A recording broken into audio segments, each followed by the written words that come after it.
sure everybody had their answers. Thank you, Keith. Thank you, Chad. Thank you, Kathleen. All right, we are going to start with Gabby first. Do you need a minute? Thank you. Hi, everyone. You probably wonder who is this woman with all these able son. Buenas tardes, en caso de que haya alguien que quisiera escuchar en español, estoy aquí para asistirlos. Voy a estar conectada en la llamada a la conferencia, pero si alguien me quiere también escuchar en español, para ustedes. I just said that please in Spanish. I could do it. Thank you for having me. Nice to see many beautiful young faces. Thank you. Thanks for coming, Gabby. All right, I am going to call the local school council meeting of Peirce School of International Studies to order. It's Thursday, September 22nd at 6:14 p.m. We can start with roll call, if everybody can say their name. Adolfo Ramirez. Jerry Baumgarten. Evan Trad. Lori Zini. Ramona Bishop. Keith Bjorklund. Kathleen Hayes. Ella All. Byron Adams. Quincy Moon. Nicole Granicki. Rocky Dolia. All right, welcome everybody, thank you. The first order of business is, can I have a motion to approve the order of the agenda? I said, We'll make the motion. I'll make the motion also. All right. Second. Adolfo, motion, Evans.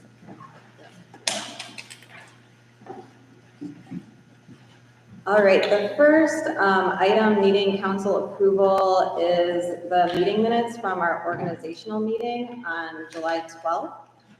Rocky sent those around to the council. Can I get a motion to approve the meeting minutes? A motion to approve.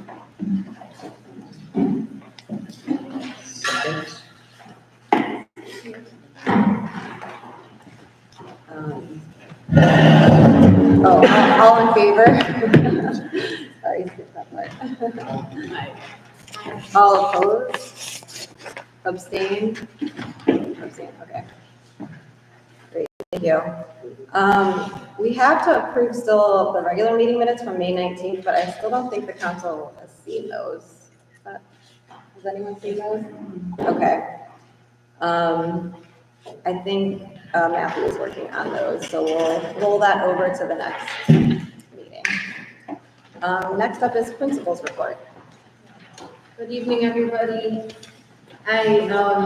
For those that are at home, the principal's report is in the LSC agenda folder that was shared in last week's SMART newsletter. For those of us in person, there was a hard copy of the report available at the end of the table. I'm not going to go through everything in here. It's 11 pages long, but there were, a few highlights that I wanted to make. One is around our CNWP priority areas. So this year is the third year of our CNWP, and we've been unable the last couple of years to really focus on formative assessment and differentiation, but we are now, and we have a really strong professional development plan for the school year. And we anchored our work in the research by Dylan Williams on formative assessment. And so we have been using the handbook or the embedded handbook of formative assessment to support our professional development.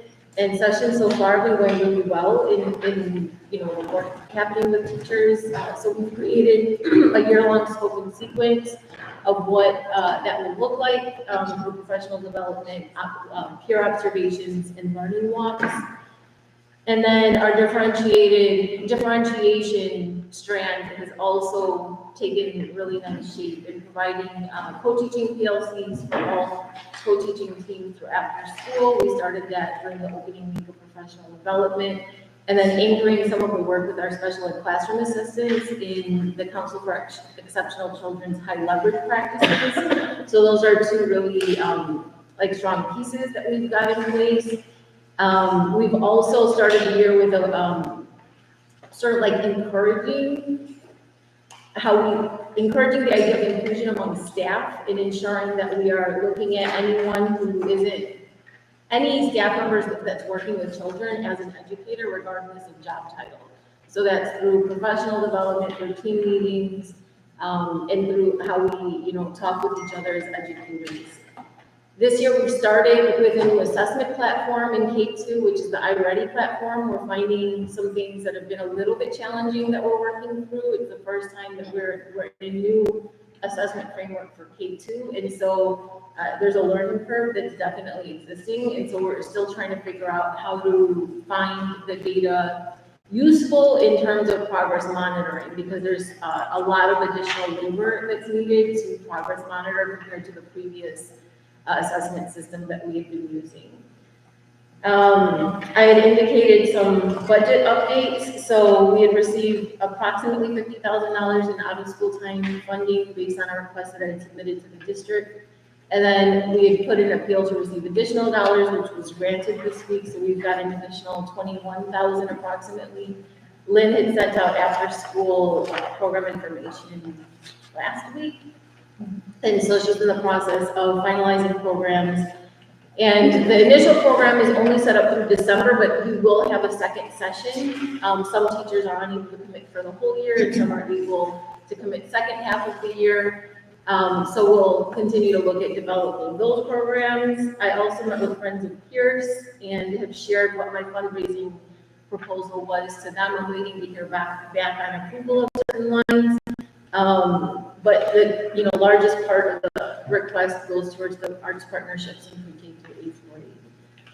Provided an update on our enrollment numbers. So we were currently down. We're supposed to be at 939 in our K-8 enrollment, and we were at 928.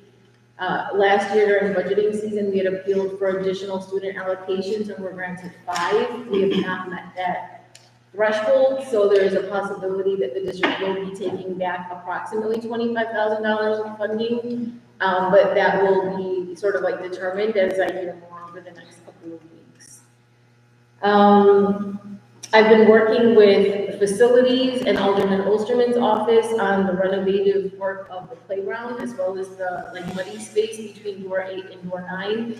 And I held a focus group with students to get input from them, which was really great. We did virtual meetings by grade bands for 2nd through 8th grade to seek input, and then took that input to share with the district so that they could revise plans. So we're waiting on sort of the next draft of that plan before that they move forward with it.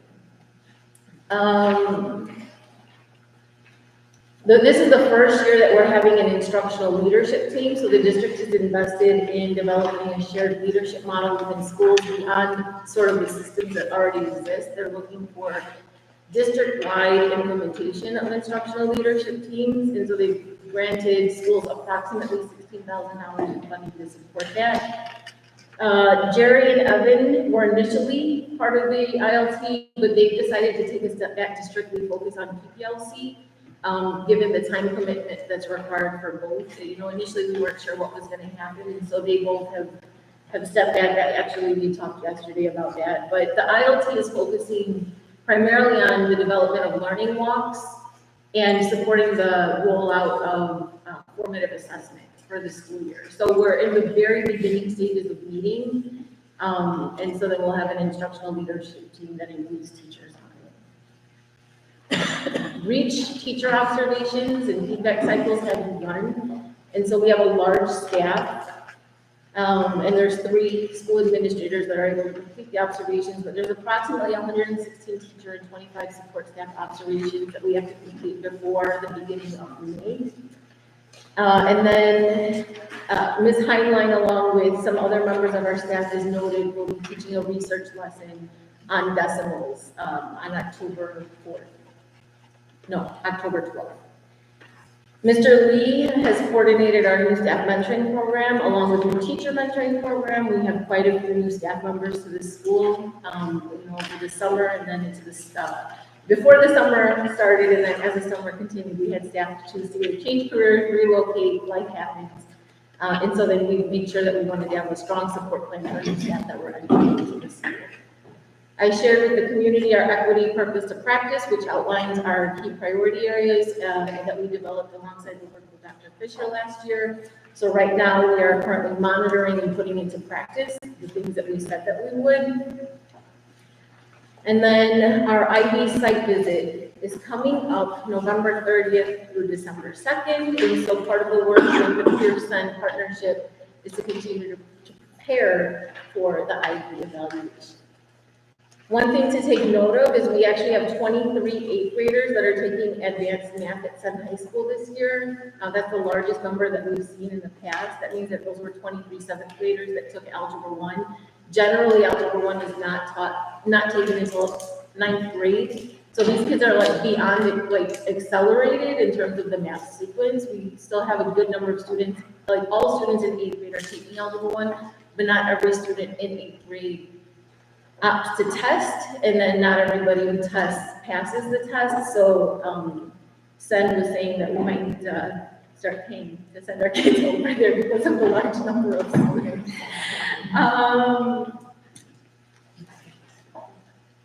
And I was actually talking with the director of mathematics last week. We're one of, like, I think 3 schools that has the largest number of 7th graders passing the algebra exam. And I don't know if all of you realize, but all of the principals in the 48th ward this year, except me, are new principals. One is a veteran principal, but new to the school. And so I initially started being the formal mentor to the principal at Gowdy, Stonestone, not being in the 48th ward, but I was just actually asked to support the principal at Swift. So I'm working with her, and then I've also been coordinating gathering events for the new principal, all the principals in the 48th ward, to just get to know each other since we're completely new. So those are my updates. I guess we'll get to budget transfers next. Any last questions?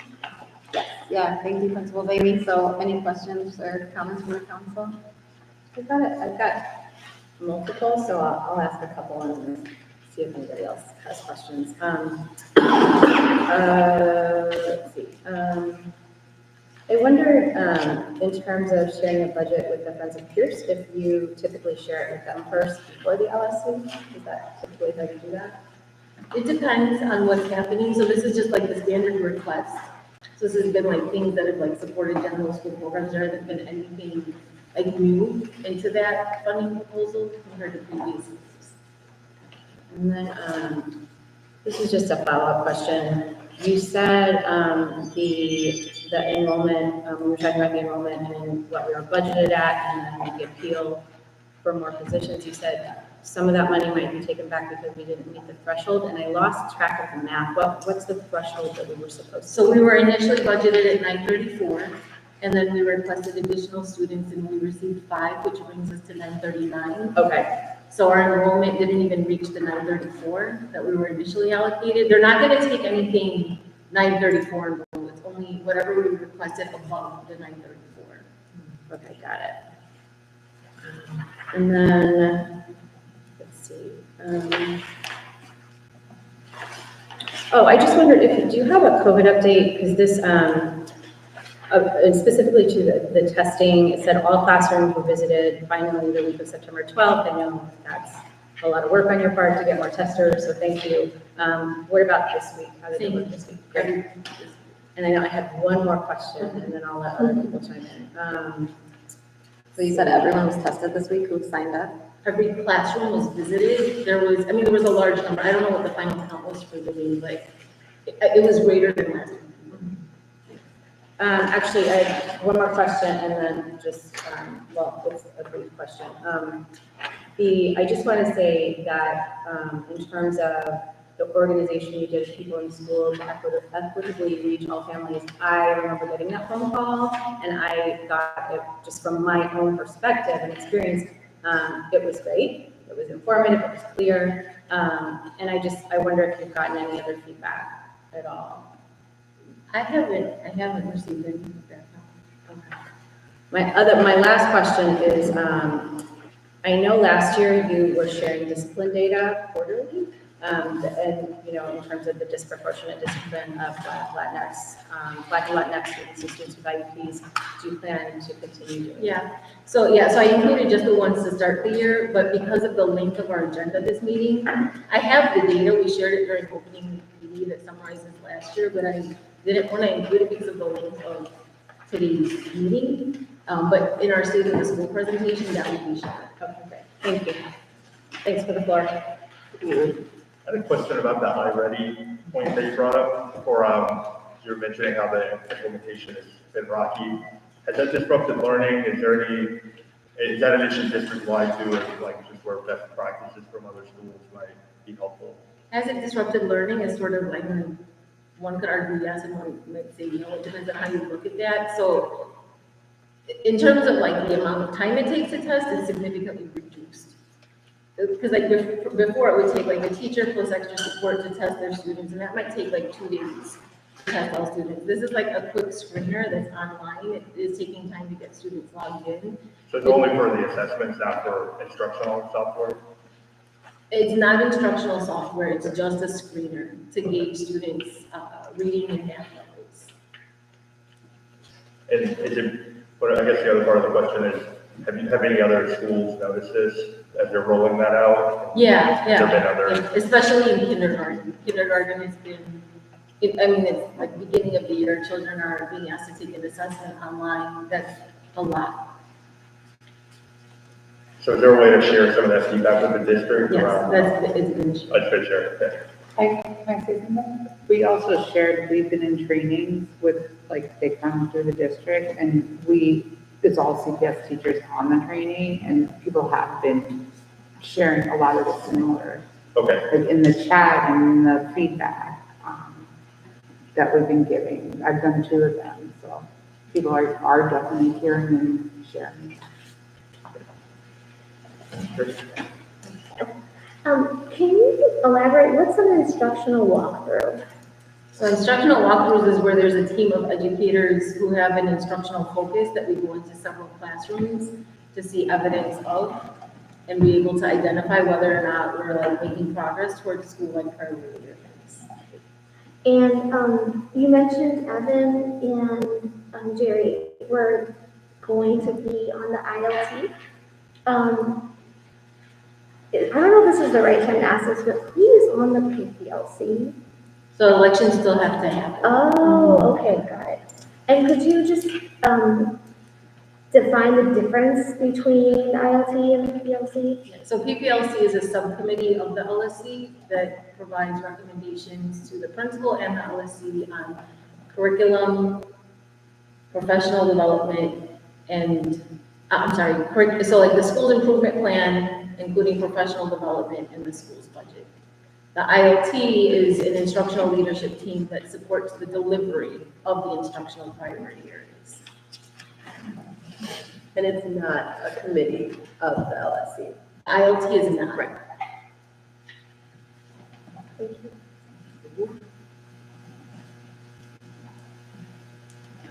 I was wondering, Principal Amy, about the students who are taking advanced math at Senn High School. You said that some of them, they have to opt into a test to place, like how does, is that up to the student then if they want to? Students and families, they make that decision. Gotcha.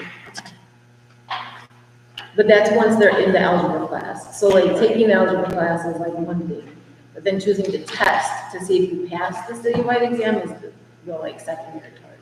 Got it, okay.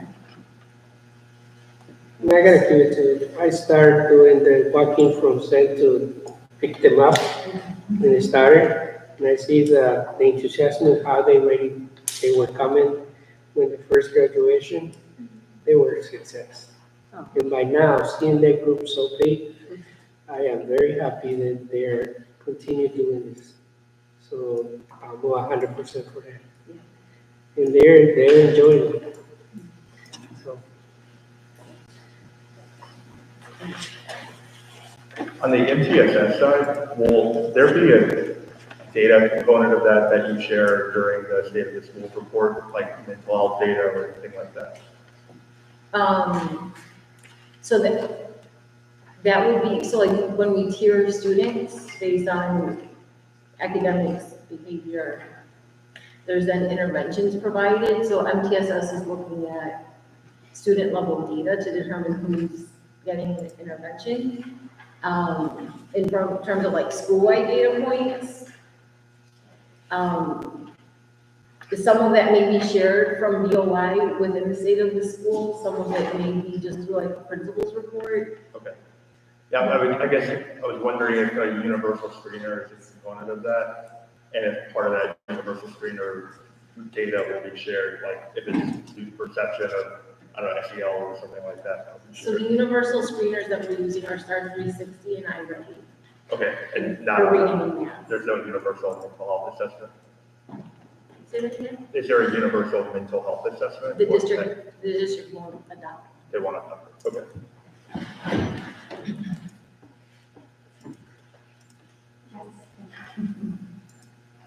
I've got some more questions if no one else does.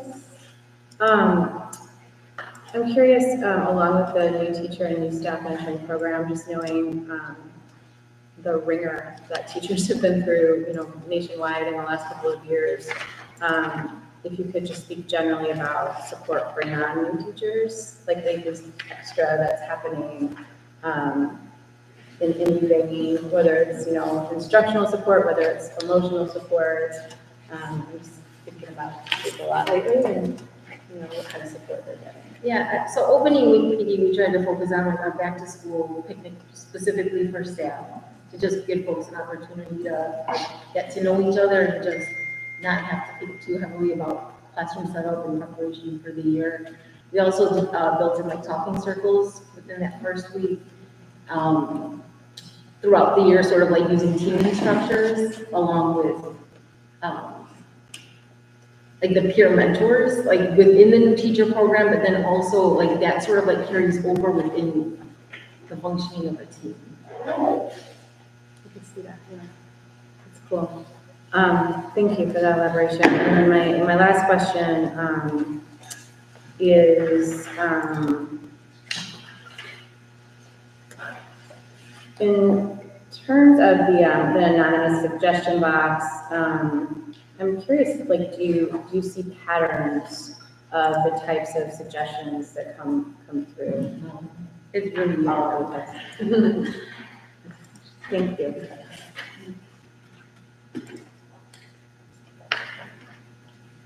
Any other questions or comments from the council? All right, we can move on to budget, approval of leasing agreements. So the leasing agreements that I had received are noted on the last page of the principal's report. One, I'm not sure where this is I put it here in case anything developed, but I haven't seen anything developed out of it. In chat, I guess this is from like the parent basketball league. I don't know where things are at, so that's not something that we've received, so that we're not gonna vote on tonight. But there was like an interest from parents to develop the parent basketball league again.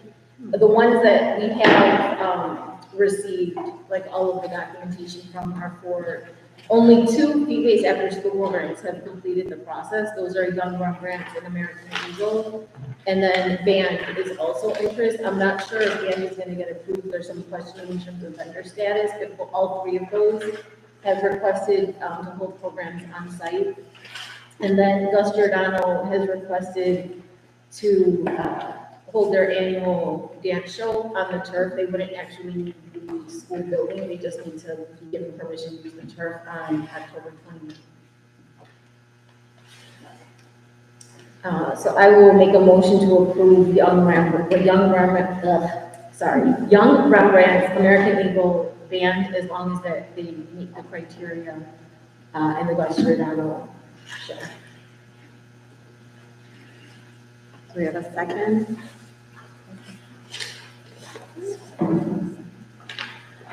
All in favor? Aye. Any opposed? All right, the motion passes. Review of internal account spending transfer limits. So I indicated that, so annually, the council is supposed to approve. So right now, the spending limits that schools can operate in is $1,000 budget transfer from either internal accounts or the school's budget, which is very low, given like the general cost of supplies. And so I'm requesting what most LSCs end up doing with their principals to increase that amount to $5,000 with LSC notification, but where approval is not needed in most cases. So the first request that I have is to increase the spending limit from $1,000 to $5,000 for both internal accounts and the school budget line.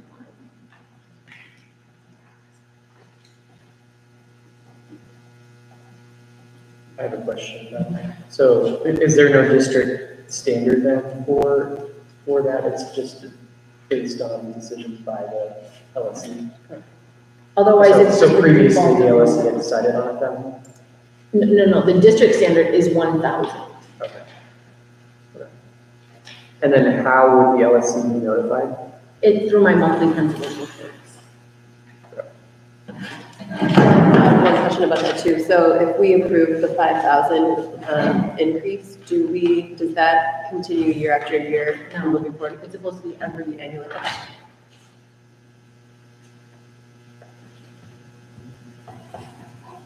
Corey, can I just ask, because I'm processing, so again, you're making a motion for us to approve you requesting an additional 4,000 or, a total of 5,000 from the district, is that? No. I'm requesting that the LSC approves me to be able to make budget transfers and write checks up to $5,000 instead of 1,000. Okay, and can you give us more context for what's prompting that request? That's like a standard measure. I haven't actually, I've forgotten honestly to ask the LSC the last couple of years to do that, but that's been like standard practice to do that. And it's just like, it makes things a lot easier instead of having to wait a month to make a budget transfer where it's like, you might have supplies that cost $1,200. You can't make that purchase until the LSC has approved it. So it delays spending on things that are like quick and easy to just get done right now, if the money is not currently existing in the budget line for a specific purpose. Got it, thank you. And And it may be that we never need to use this. Like, it's honestly, I don't think that we even had to like use this the last couple of years. I made very few budget transfers. And at this point, you need approval as well as the limit only being at 1,000? No, the 1,000 we don't need approval on. It's just if we're gonna increase it to 5,000. Okay. But you're requesting it to be increased and waive approval by the LSC. So to waive approval on any transfers made up to 5,000. So like there wouldn't need to be approval, it would just be notification to the council that that's happening. So like right now, any transfers up to $1,000 wouldn't need council approval. Or we can leave it at $1,000 if like the council is, not comfortable with increasing it, that's. I mean, up to this point, it's, I think, more of a less familiarity with it than any real apprehension, at least for me. Yeah, I would second that. I just feel like I need more conversation about it so I understand the full scope. Could be half of the 5,000, maybe 2,500, maybe 3,000. I mean, it hasn't been moved from how many years? Can you give an instance as to like, because what I'm thinking about is the teacher's perspective of teacher supplies or supplies for the school, right? Having to wait a month to get them. Like, is there an example of like time when we could have gotten it quicker, Yeah, not had to wait a month, like to get whatever it may be? Right, so for instance, if we have, like currently we have like no addition, very few dollars in 115 funds, which are like district funds. We're utilizing the money from internal accounts that we approved during last year's budget to purchase supplies. If there are additional dollars, like after position costs, or there's like $500 left in a sub line, or like another line and we'd rather use the district funds instead of the funds that were transferred from internal accounts, then we would need to move money from the budget line into another line to purchase like a laptop or to purchase supplies, to purchase something. And if the amount that's in a line that we don't really need that money in that line any longer, like we've exhausted everything that we needed for, if it's like, I gave you $500 example, but I should have given a $1,200 example. If it's just like, we want to purchase like these book sets or this computer, whatever it is, I can't make that budget transfer until the LSC's approved it. And so that might, like say tomorrow someone comes to me and like, oh, I need this, and I'm like, oh, I've got money in that line that I can buy that with, but I can't transfer it until we've met next month. So then that delays by like a month for us to be able to make that purchase. I would make a motion to allow you to make the budget transfer up to 5,000 without our approval. I second that. All in favor? Aye.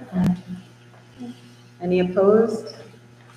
The motion passes.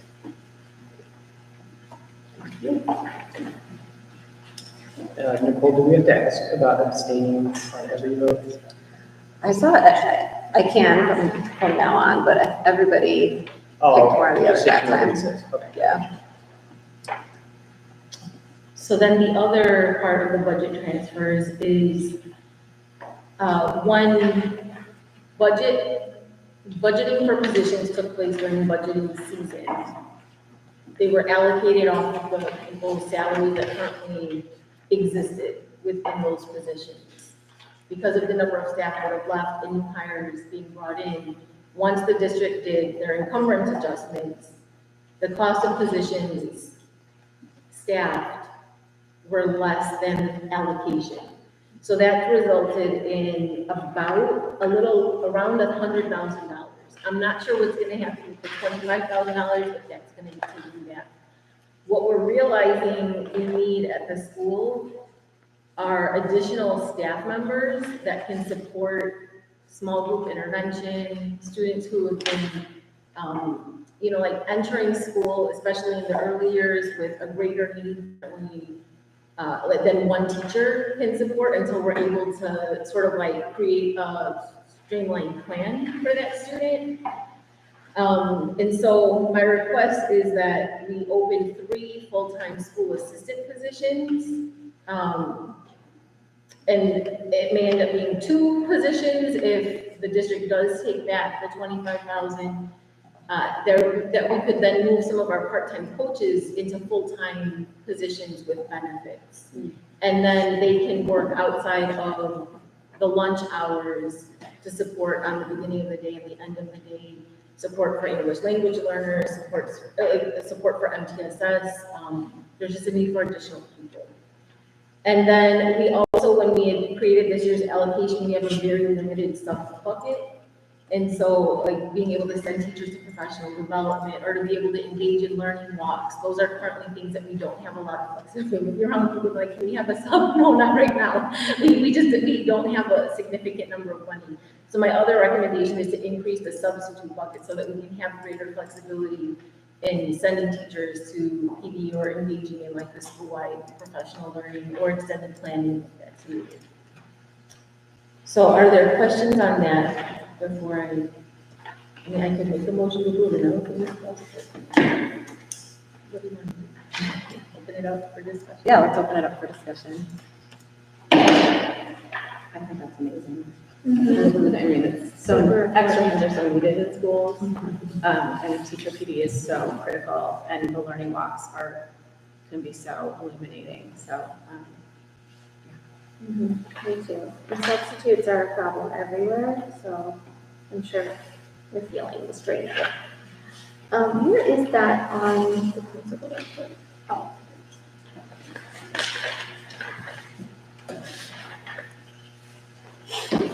So is it either acquiring 2 or 3 full-time assistant positions or the part-time coaches get bumped up to full-time? Or is it an integration of both? It would be an integration.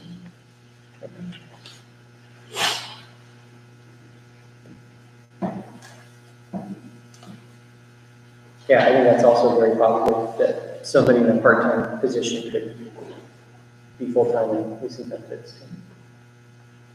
And we want to keep our staff.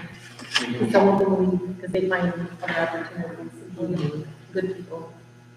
Yeah. Any other questions from the teacher? All right, so I'll Do make. we know that those staff are able to move to full-time? Is that something, so they're all? The school willing to apply? assistant position has fewer credentials needed versus like a TA school assistant who just went to high school.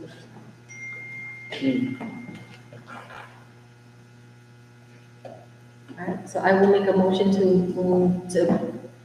move money from pointer lines for salary and benefits as outlined in the principal's report to open 3 full-time school assistant positions.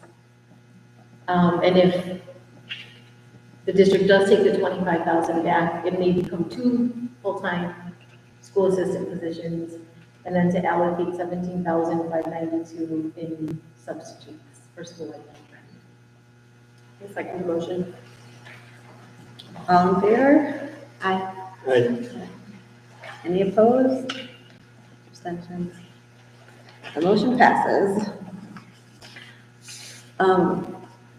Ms. Amy, I want to go back to the writing check request, because I feel like Lindsay's motion, I think, didn't cover that part. So do we want to vote on that as well? Yeah, so so I'll motion to approve an increase in budget transfers from $1,000 to $5,000. And I'll just do that one first, and then I can do the check units. So I think we're good on that. I think we're good on the first one, the first bullet. The check It just units? needs like a second one. So I'll make a motion to approve the issuance of checks up to the amount of $5,000 without those. A second. All in favor? Any opposed? Any abstentions? Motion passes. And then I will make a motion to approve internal accounts for the month of August, which were shared in the email. Can you say that again? Internal approval. Internal. Do we have a second? I see. All in favor? Any opposed? Any abstentions? The motion passes. All right, next up is public participation. We have some people here who I think want to participate. We also have Rocky on the LSC email. If anybody watching on YouTube wants to send in a comment, and we can read it here for the council. I guess. I think I might have not put the chat up on YouTube. No, they can email it to the LSC. Yeah. Email account. Yeah, so if anybody listening wants to email their comments, it's peircelsc@gmail.com. And we can read that for the council. For folks here, we can, I don't know, just raise your hand. Yes, we have Josh Rosario from Northwest University. Yeah, I have an invite, so. Okay, yes, you're next after public participation. Perfect. If anyone has anything, you can just raise your hand. Yeah. I just have the questions to Ms. Amy about the after-school vendors, which is the leasing agreements. If I had vendors reach out to me and ask to be part of an after-school program here at Peirce, how do they go about requesting that? They're in touch with Lynn. Okay, so that's who I would send them to. And then she works with them to complete the district leasing agreement, and then she'll let me know, to share it with the LSC for approval. So it could happen next month's approval, some more could happen. Okay.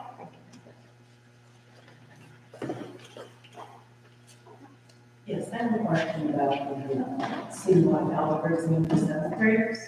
How is Peirce preparing seventh graders to take that exam? So that it's fair to anyone that takes it or wants to take it. The seventh grade, to take the seventh grade algebra, algebra class. Well, not the class, but how are we preparing seventh graders that want to take the exam? The exam that would bring them to SEN. They have to be in the algebra class to be able to take the exam. And then how are they placed in that class? So it's a combination of factors. We look at the student level data from their sixth grade year, teacher recommendation.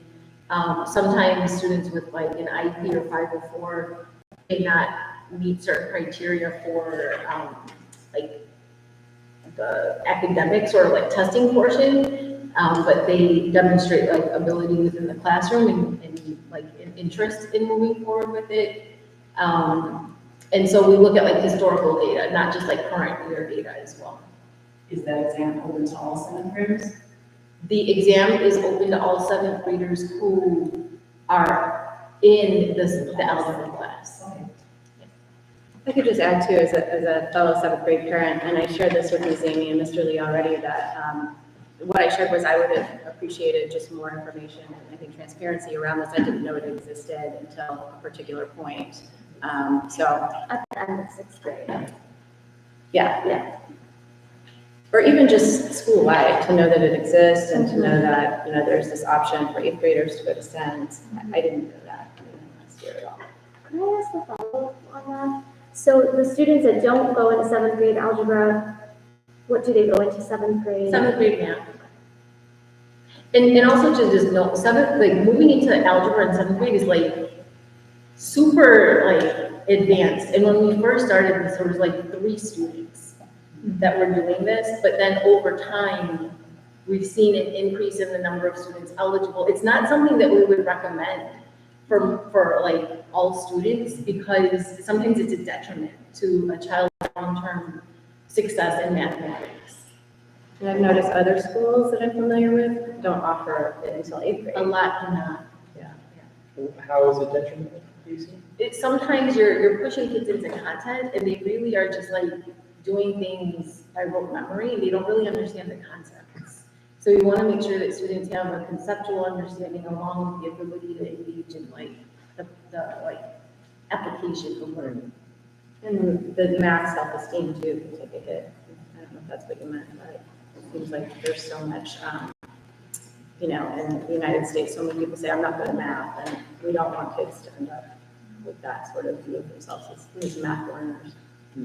I have a follow-up question. The students themselves, you said you like your parents learn really rare good stuff. Students themselves, if it was something they know about to ask for, the teacher approach them, how do they like show interest? You said to show interest. How does that look like? The teachers are looking at the data at the end of the year and making those recommendations. Oh, the teachers will. So I'm a seventh grader myself, and I didn't get into this class, but I know that it was like, I've never heard of it, no one has ever heard about it. So yeah, I would really like to have more information on that, because my sister's in sixth grade and she doesn't have any idea how to do it. And also, like, if my class was too easy for me, seventh grade math, would I be able to study algebra on my own and possibly be able to take the test? We would need to like explore that. Okay.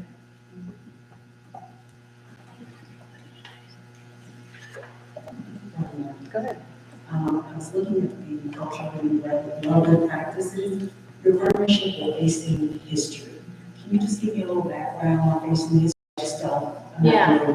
We've partnered with Facing History for many years. I've like engaged in learning with them when I was a teacher 20-something years ago. Denise Bell, who's actually here, and she works for Facing History. But the focus has been predominantly on like middle school through high school, but we've been able to engage in school-wide professional learning on practices that are relevant pre-K through 12th grade. And so there's a series of ways that we've engaged with them. One is through sending teachers through like specific training courses, the school leadership team or members of the teaching staff that participate in the leadership team engaging in professional learning, in particular thinking about like equity and like what that looks like school-wide, sharing some of like the readings that we've that we've used for professional learning. We've had facilitators come out. We did a history of race in schools workshop for staff last year that was led by a staff member from Facing History.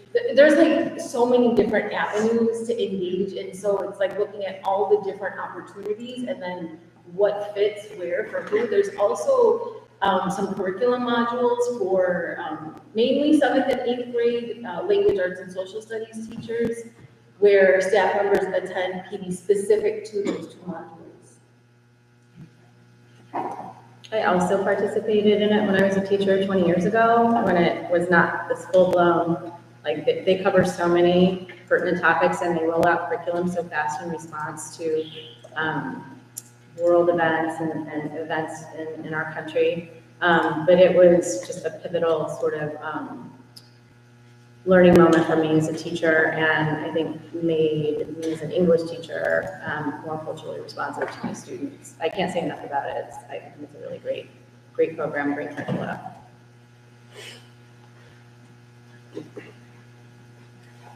I think you said this earlier, but does every student take algebra in the 8th grade? Correct. Okay, thank you. And that's not a practice that every school is engaged in. But the Common Core 8th grade math standards are 85% of an Algebra 1 sequence. So could you repeat that? The Common Core math standards for 8th grade, like 85% of the content in Algebra 1 is addressed through the 8th grade standards. So we look at, the standards are already pretty much an Algebra 1 class. And so we're doing a disservice to students by not offering it as Algebra 1 and allowing them the opportunity to engage in higher level mathematics classes as freshmen. That was part of my whole work as a middle school math teacher, was teaching Algebra 1 and 8th grade.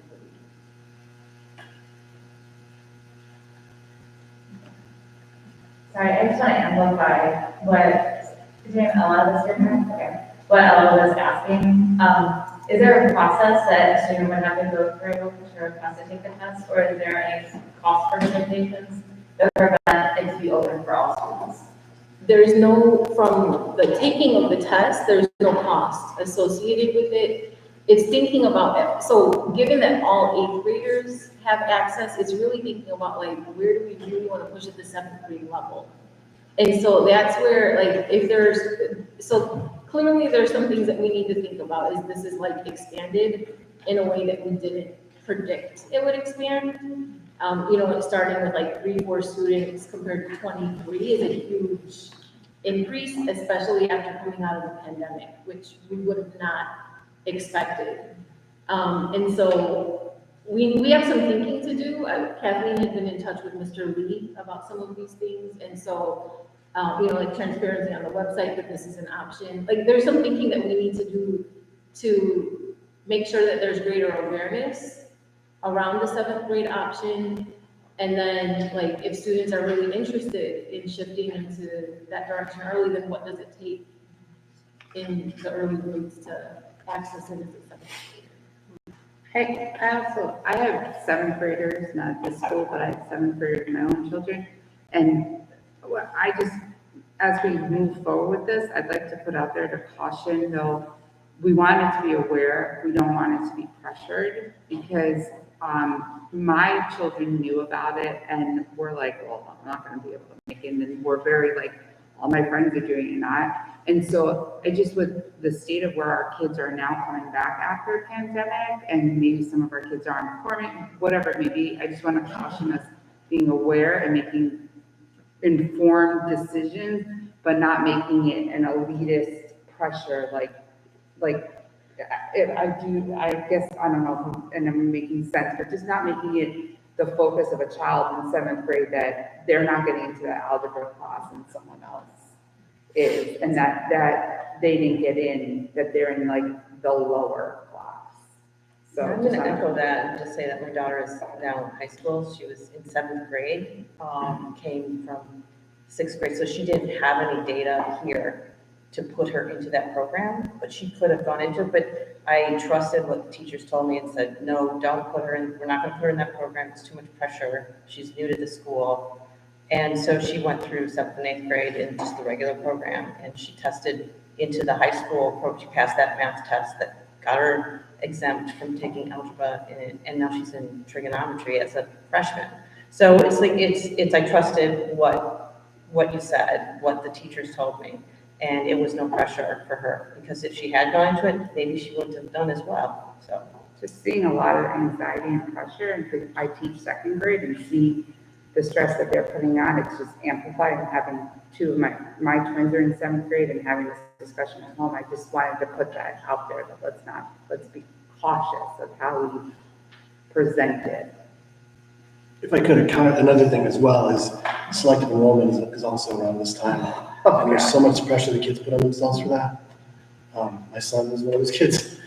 So I mean, that's another item to consider as you look at this. I would just want to piggyback on that too, just knowing there's research that sort of has driven I don't know what the proper term is, but the pushing down of advanced math into the middle grades. And that research talks about how the more you have access to advanced math, the more likely you are to take, to be prepared for a STEM sort of track in college. And I think, you can't argue with what that research shows, but the research can get manipulated by colleges and universities who then, look at only advanced math and people on that track and admit them or don't admit them.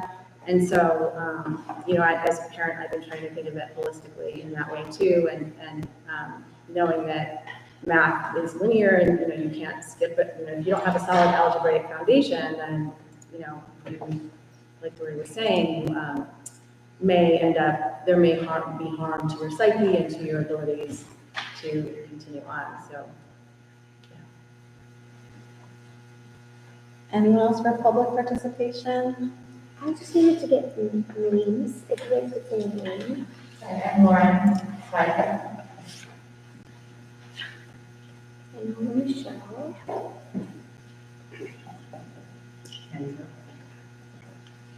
Johnson.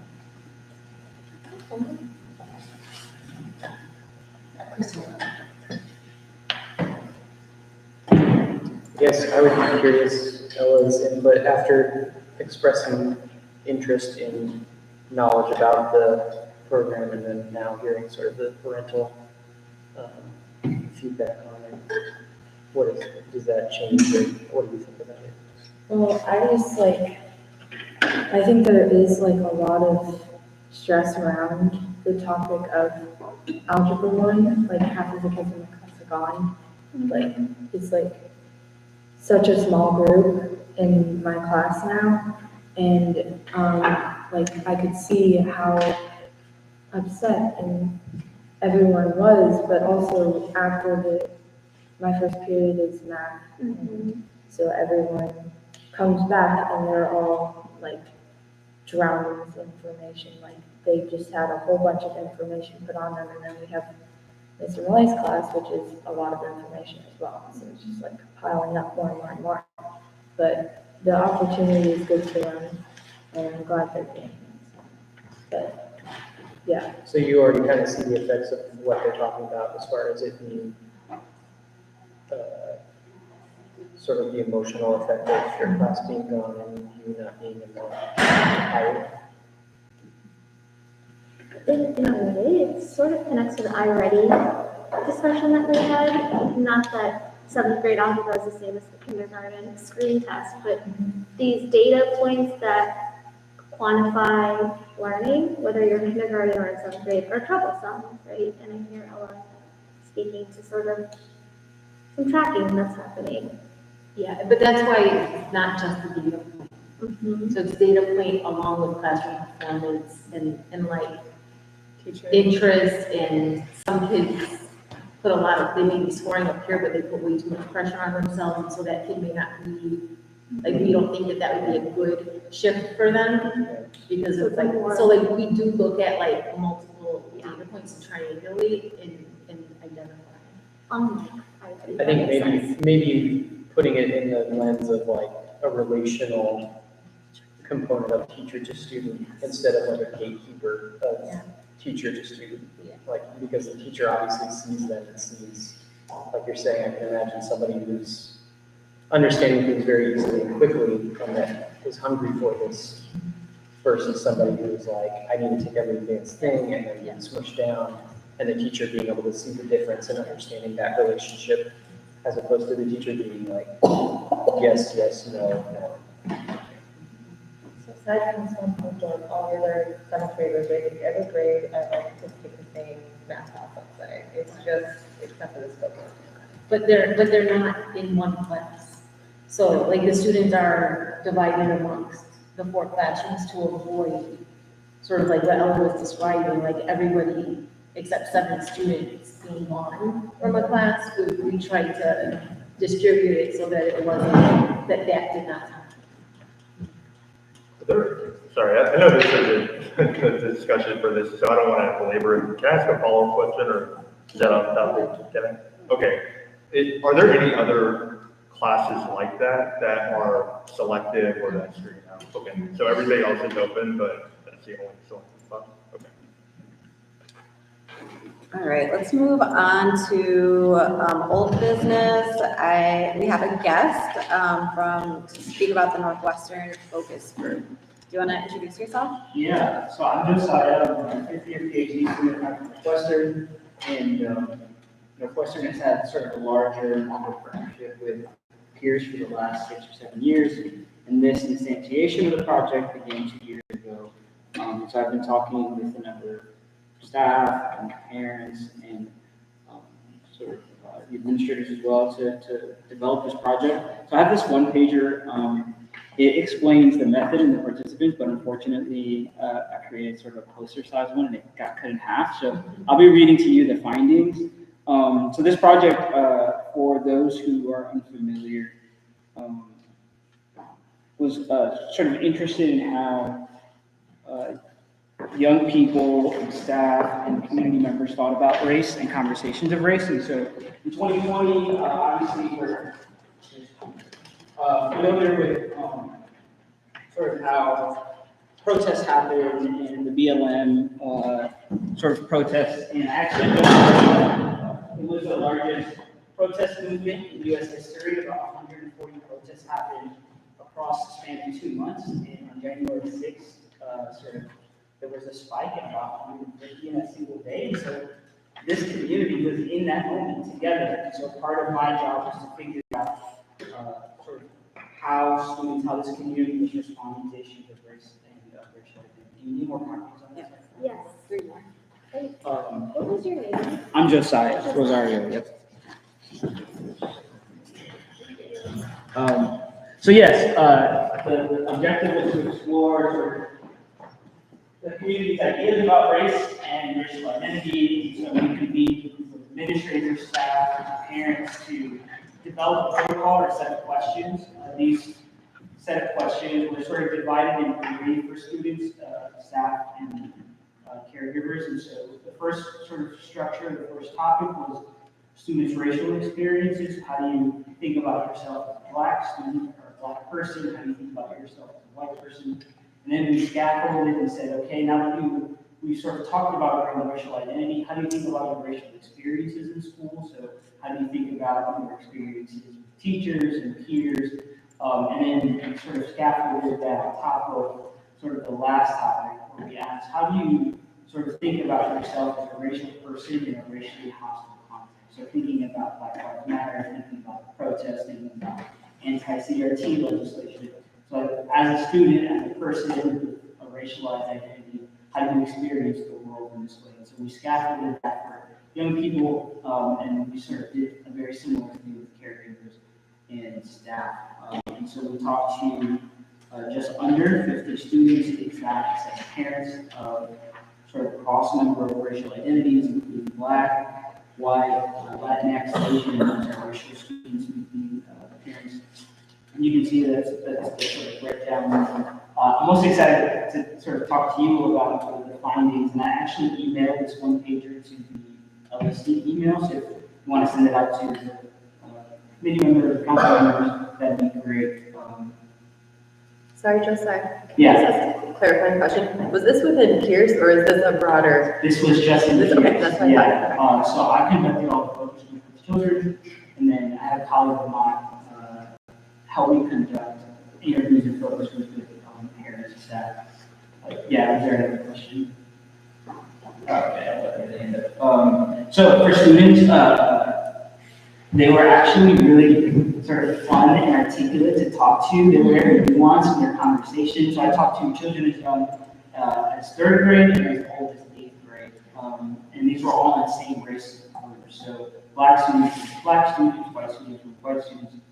And students were eager to talk about these issues. They actually said that they felt that teachers and sort of staff members underestimated their desire or ability to engage in these conversations. They actually want to talk about them more in the classroom. They sort of engage each other very respectfully. I think that's great. It's a testament to sort of the education and sort of conversation that students are having in the classroom. But they were very respectful with how they engaged, but they also stood on their ideas. And I wish I could give you the like audio clippings, but I can't because of like anonymity purposes. But you should be proud of the students here. They're talking about really big ideas in really nuanced ways. They also talked about sort of wanting the structure of talking circles to be different. They were actually really comfortable in the space that I developed for them, and they said sort of they wish they were smaller and longer. And yeah, that was sort of surprising to me. Students also talked about black students in particular feeling othered by their peers and their teachers, citing, being racial slurs being used and sort of the experience of being a black person during the protests and afterward. And so there's, I think, some work to be done in particular around how do students sort of engage in a large socio-political context, and how are parents and staff supporting students in this context. So if protests did emerge, students want to talk about that in the classroom. Obviously not all students, right? But I think there's a hunger and thirst here to talk about that.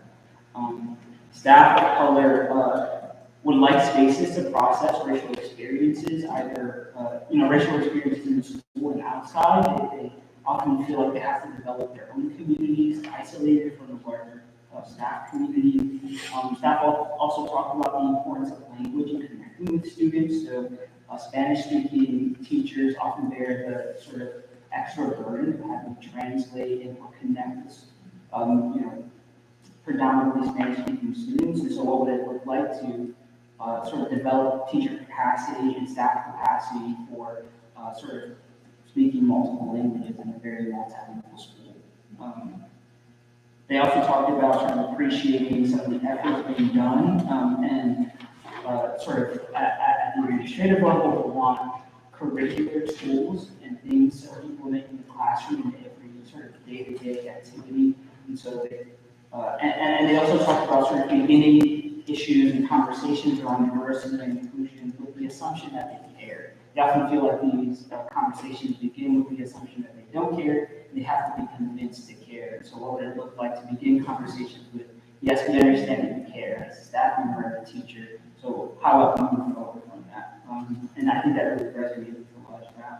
And I talked to sort of parents and caregivers on a number of issues. Parents talked about sort of wanting greater transparency around protocols for discriminatory instances in the classroom and abroad. What does it look like if sort of my child was discriminated against in the classroom? What protocol that there going to be, or is there, about how that will be addressed? How will I as a parent be supported in that process? How am I going to be involved when I'm involved in that process? So I think there's a lot of questions there around how caregivers are and their students are being sort of dealt around these issues. They want sort of greater access to teachers. They want to sort of talk to them more frequently about the curriculum, what's happening next week. Are you sort of engaging in culturally competent practices? And there was one especially emotional interview, and I can remember very vividly, with a Black parent who sort of got really worked up. And the phrase that stays with me is, I don't want to have to fear that my child goes to a classroom where they'll be discriminated against. And it was very visceral for this parent. He felt sort of, left out or sort of let down by the larger community. And sort of, I only say that to say that I think that there's already a lot of work being done, and that there's sort of more work to be done in this area. So I've been working already with Amy and Mr. Lee around what do we do from this. And so we have a number of ideas sort of in the works, but one of them is to pilot racial affinity groups. So the idea there would be to develop a group of same-race students, intergenerational. So I would imagine that this could be younger students with older students talking about ideas of race and racial identity over sort of a number of weeks. And it would also just give them a space sort of established by the school to talk about race very openly. And then from there, what we learn from there, develop a larger program. Then the other idea was to sort of implement and establish learning communities with STEM faculty to sort of provide day-to-day tools to implement cultural competence and social justice pedagogy and sort of liberatory education in sort of STEM classrooms. And so, I've talked to a number of STEM faculty here who sort of have that person desire to do that. And I think developing a learning community for them would be another great idea. So those are two that we're working with right now. And I think as we develop those ideas, we'll also want to hear your input as parents. On the last note, did you say STEM-focused learning communities around cultural competence and liberatory education? Why just STEM? I think there was a particular emphasis. I talked to a number of sort of non-STEM teachers, and they said it felt very easy, and they're already doing a lot of sort of equity-related curriculum and activities in their coursework. So thinking about facing history or sort of the novels that English teachers are using in their classrooms. It seems very accessible for some teachers in non-STEM related topics, but for particularly STEM faculty and teachers, there's a disconnect there, and it feels very obvious. Can I add on to that? Yeah. It also goes to the conversation we were just having about mathematics and access to higher level mathematics. So how do we ensure that all students, regardless of their racial identity, have access? And that we are thinking from a culturally relevant angle in the design of our mathematics classes at the early ages to help to identify and develop a positive affinity towards mathematics and an interest, so that it's not just like a white man's field. So yeah, I'm open to any questions you might have or sort of concern or considerations. Thanks so much, Josiah. Any questions, comments from the council? Yeah. You mentioned this is the second year. What's the timeline for the research? Yeah, so the first year was just getting approval for the entire project. I spent 6 months with the Western American, and that was actually a huge headache, and that delayed the project a little bit. And so that's part of the reason why it took so long, was just getting approval for the project. They were very nervous that I was talking to kids about race. Oh, of course. So I had to convince them that it was okay. And that, I wasn't going to do anything, and that, it would be like. Also, this is the culmination. Yeah, this is actually part of my dissertation, so I'll be doing further analysis with the data. And as I continue the analysis, I'll continue to sort of report back to the community, and as I do the write-up, I'll also sort of want feedback from the community, so that anything I publish from this data is accurate and represents this community well. So, yeah. How were parents and students, I guess, selected or communicated and contacted about participating in this? I don't have the number at the top of my head. There was a number of people who started the survey and didn't finish it, and so I couldn't contact them, because at the end, that's when they get their contact information. They look at the consent form, and then it's like, opt out. And then there were others that with COVID complications we just lost. So in the middle of last year, I got COVID for a month and experienced COVID symptoms, and so that also disturbed part because I didn't really have a team. I had like one or two sort of people to help, but the whole project sort of relied on my ability to do things. So it definitely got delayed quite a bit.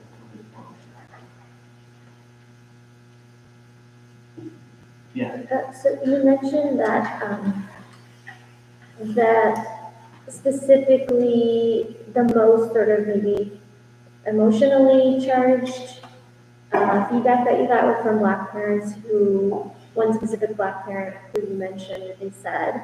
And I'm wondering, what is the protocol at Peirce for when a racial discrimination or when that happens? Yeah, so I shared the bias-based harm document that provides a protocol for how we train and supporting staff in responding in the moment and follow up that needs to happen afterwards. And I believe I shared it with like the council even directly, maybe I'm wrong. I didn't share it with the council, I can make sure to do that, but it was shared with the whole school community. Okay. And it was something that was developed last year. It had been something that had been in conversation about for a while, and then explicitly developed and provided explicit training for teachers.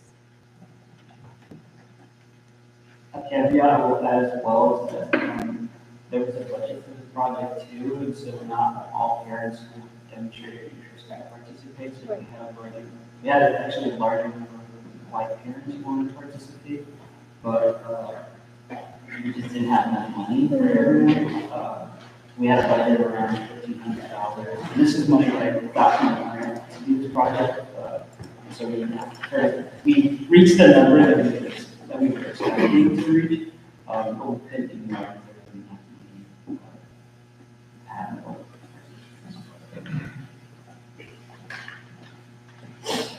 Great, well, thank you so much. Thank you. Thank you so much. Really interesting. Okay, the next topic for old business is discussion of the bylaws.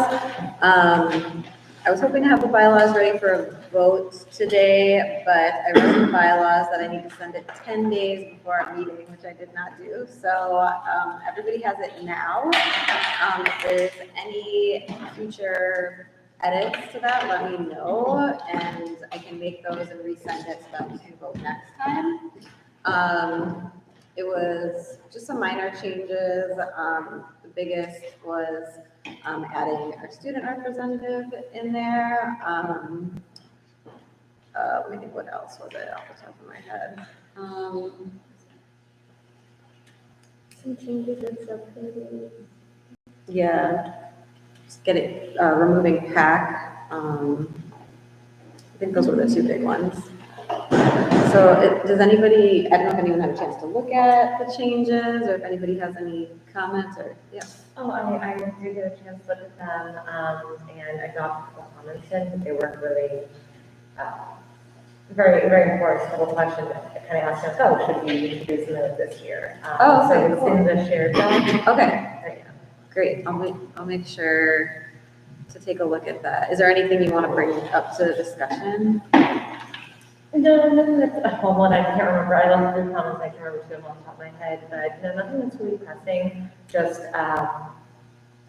commenting on some of the changes here. Okay.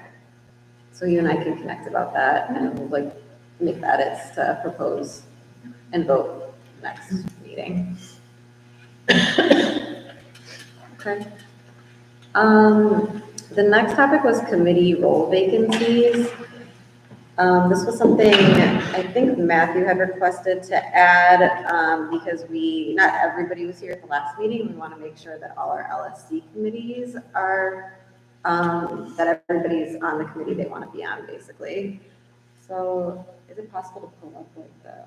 I don't have access to the internet. Oh, yeah. I have a hotspot.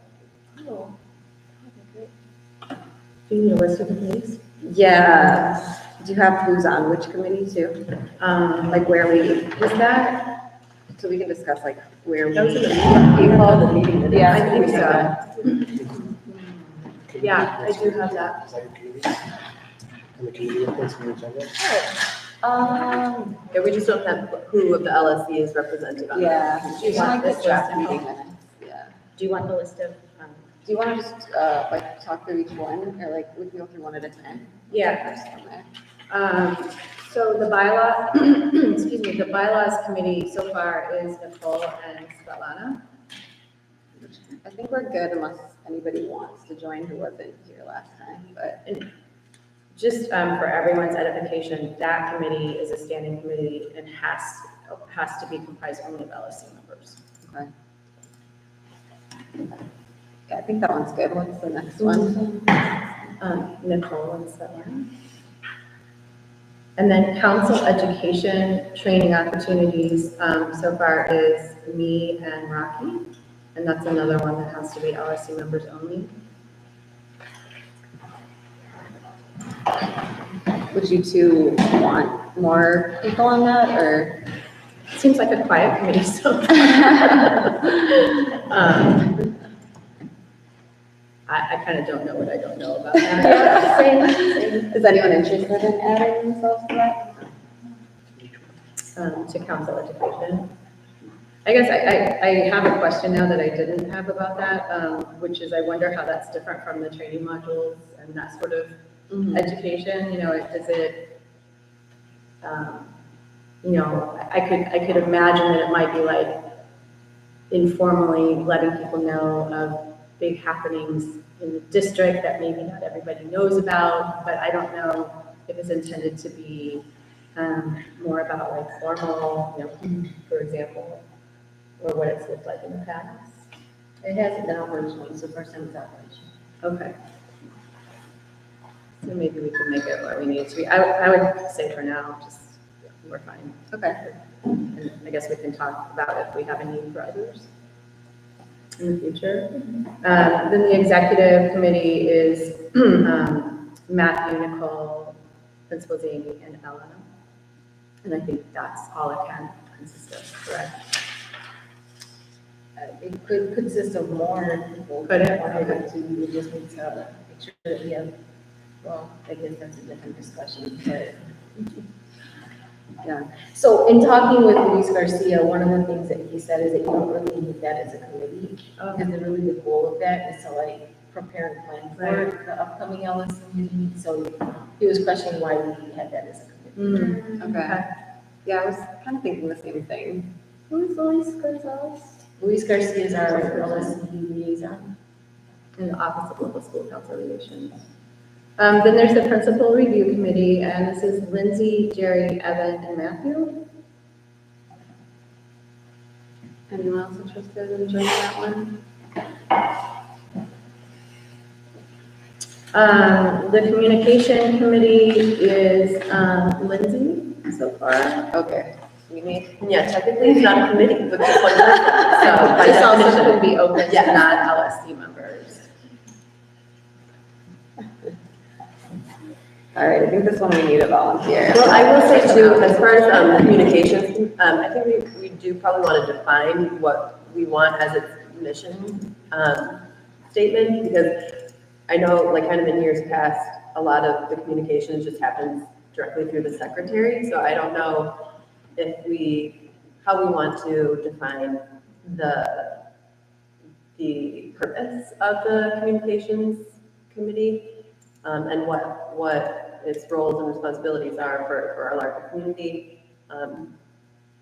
Yeah. I can share just a historical on that one. When I was first hired, there was, what was communicated to me is there was a lack of communication from the school to the broader community. So the communications committee was developed to help provide input to the previous principal on ways to support communication from the school to the school community. A lot of those things, like through SMORE, through social media, through like the committees of parents and teachers, have sort of resolved itself. I think the question that we run into is equitable access to content. And so we've got like our call list that we now, our high priority list, where we're making intentional outreach to families who may not be checking email.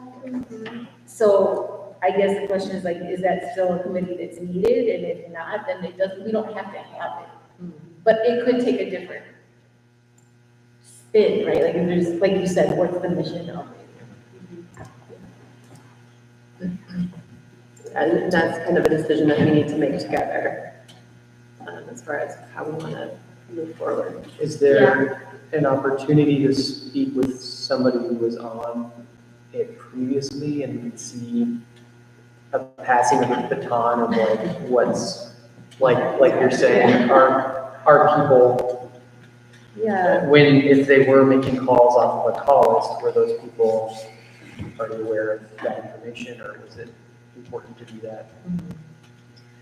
I mean, I was on it previously. Like some of the things we did was like focus on like translation of the meeting minutes, and agenda, like being consistent about that. We talked about like texting the school community, as an, kind of an option for communication. I think Sen was just kind of rolling that out at the time. So maybe exploring that, if that's something we think the school community could benefit from, and if we want to move forward with that. We worked with the parent volunteers who manage like the social media, to see how we can support their efforts. We worked with Principals Amy to make sure things were the more that we thought should be communicated to wider school community. Make that things were on the calendar. But yeah, I think it can more, I think it's useful to like keep trying to improve the communication. I So wonder if even we could think about including the purpose of it as sort of a first step of, to do a needs assessment, like a survey maybe of the community about LSC communications and what do you think, is working, what do you think isn't, what do we need, that sort of thing, to help guide purpose.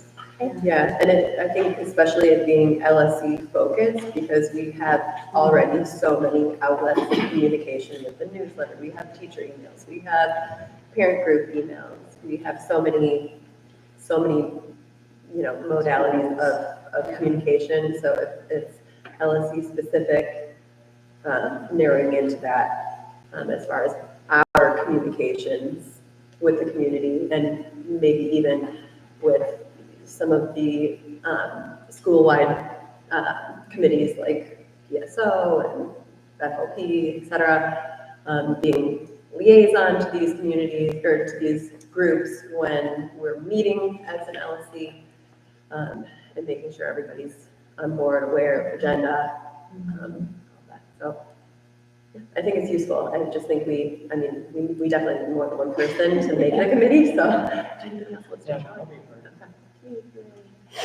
Can I offer to be a member as a committee member? Yes.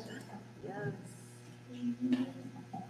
Lauren, well, I could offer too, since gotten felt. It's not PSL communication. Hey, let me ask you a question. Are you part of the other committee? Yeah, PSL. Okay. But that's not an LSC committee. It's not, PSO is not an LSC committee, no. But Michelle's the president. so it would not, because It won't being be part part of decisions is a PSO.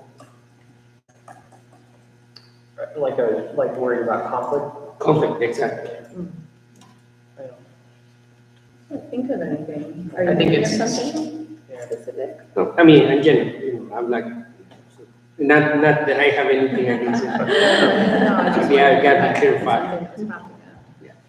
Well, I think, your question is, are we okay as a group having president of one of our school-related committees, Exactly. non-LSC related committees being? The reason was brought up, I think in the last meeting we had, there was somebody who his husband was in another committee, and the person was gonna become a member of our committee, so. Yeah, I think it's a good thing to just be on the lookout. Yeah, no, I think where this is communication centric, it doesn't,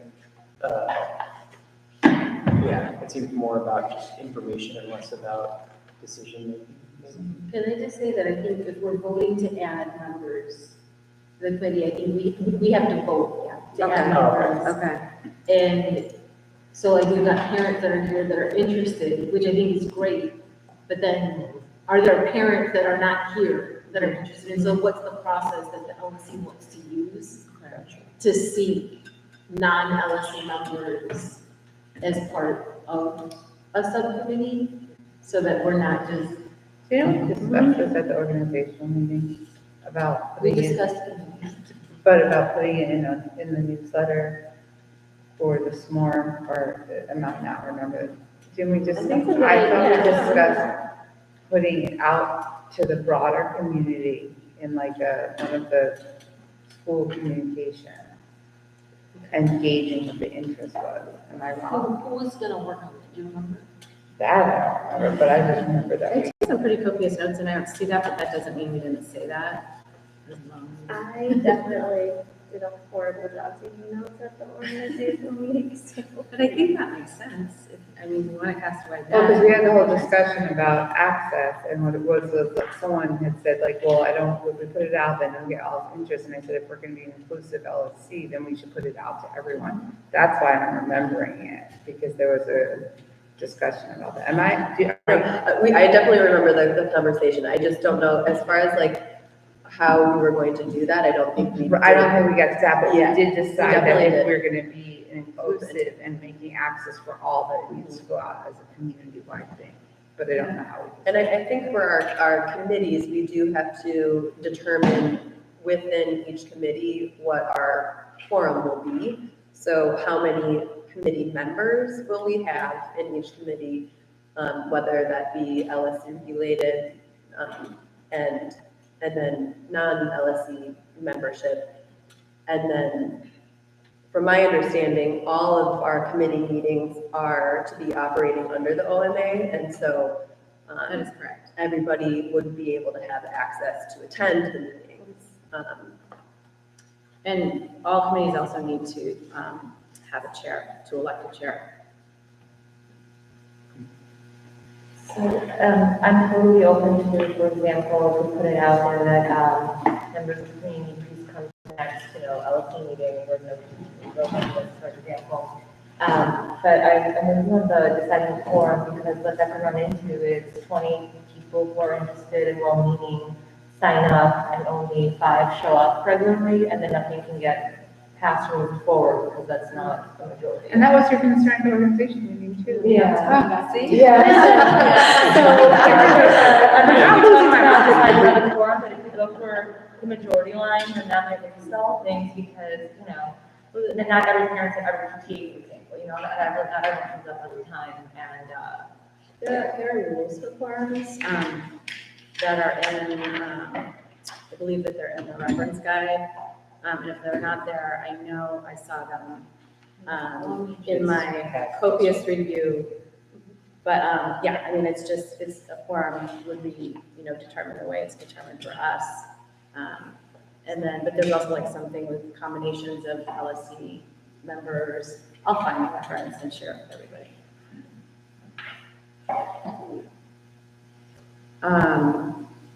There's a couple of other committees here. There are a couple of other committees. Safety and security, we moved to call health and safety. And that is Jerry, Adolfo, and Ella so far. And then there's the equity committee, and it consists of both LSC members and non-LSC members. And the LSC members so far are Matthew, is Matthew, I should say. Rocky's name is here, but I think you decided no? I think I decided. You haven't decided? No, I don't want to speak for you. Yeah, I think it's not decided. Okay. Yeah. We're calling it health and safety? Yeah, I think that's what we talked about. I expressed that, when we were talking about this, like safety and security, building safety, student safety and stuff, but did not want to be part of COVID protocol safety. So the health aspect is coming from that.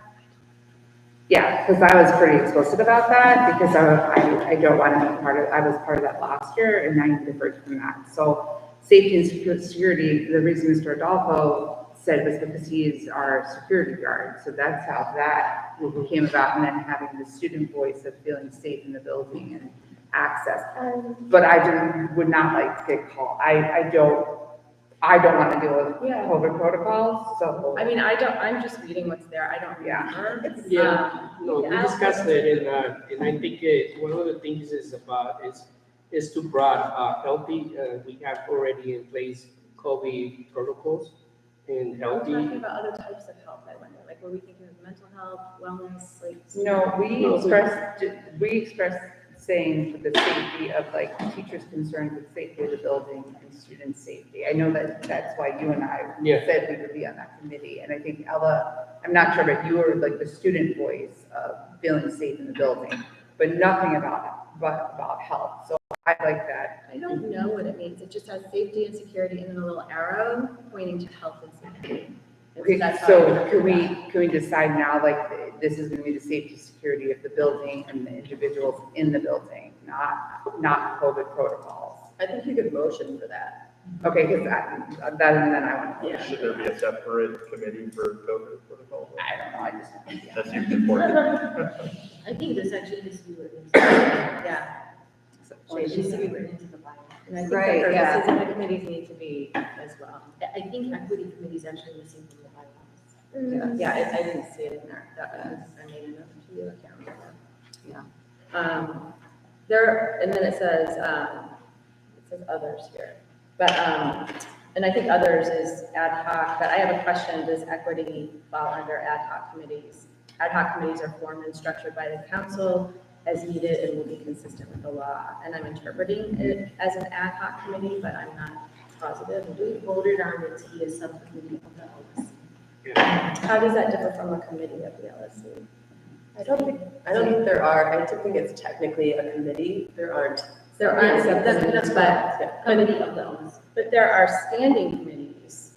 Are standing committees the same as ad hoc? No, okay, so there are standing committees and there are two types. And they're the types that are limited to LSC members, and those are the bylaws, the council education, executive and principal review.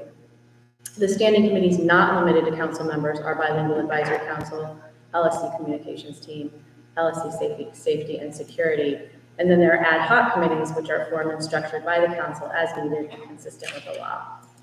One LSC member is mandatory on each of these ad hoc committees, and no more than 3 can sit on each ad hoc committee except where the council desires. The other members can be non-LSC parents, teachers, and community members.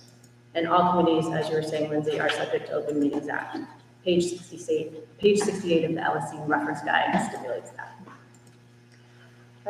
My understanding of ad hoc committees are that they are,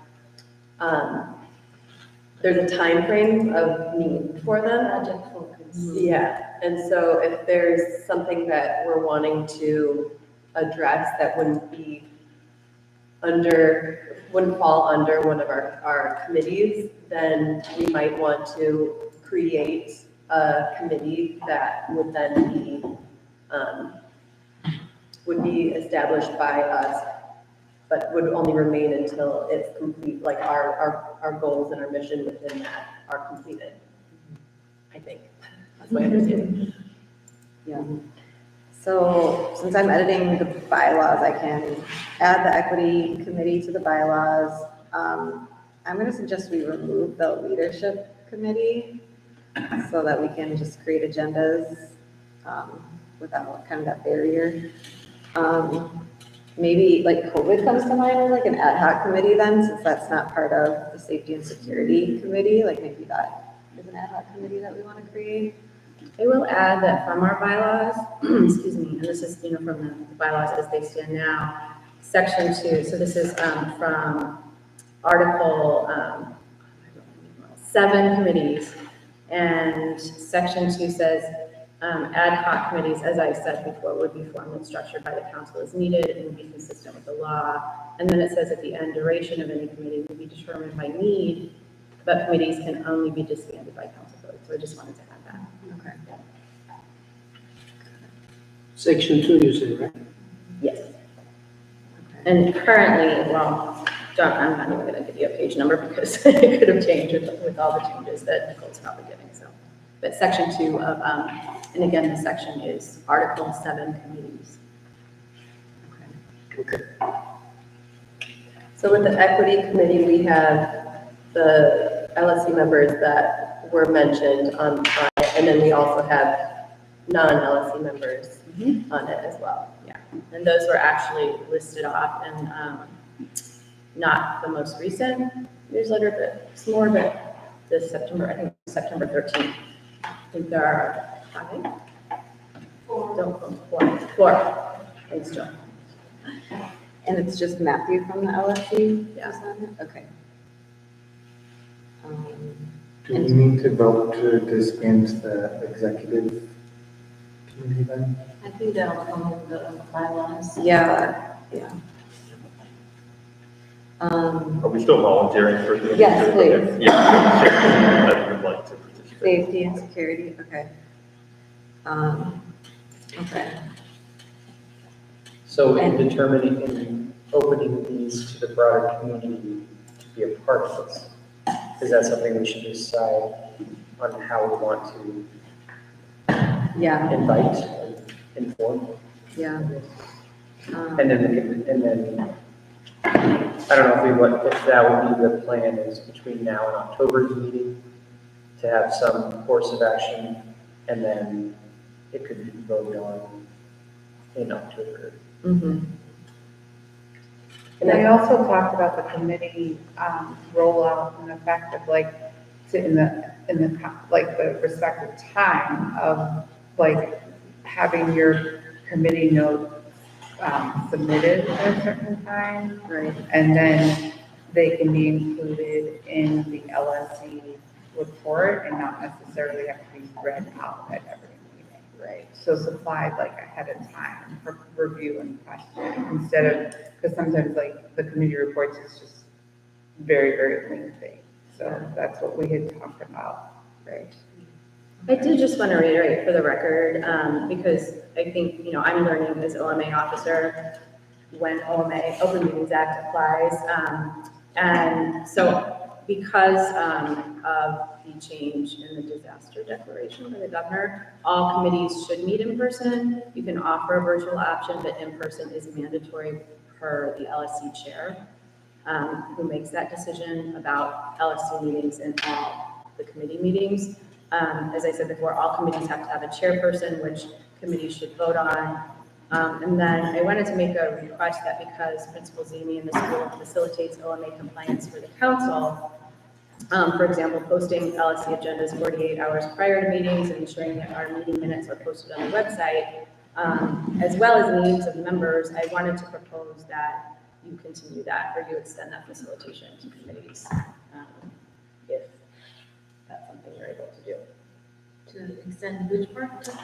So providing a place to post the agendas 48 hours ahead of time for committees, and then also a place for their meeting minutes to live, perhaps on the website. Yeah, but the Google folder is where they can post them.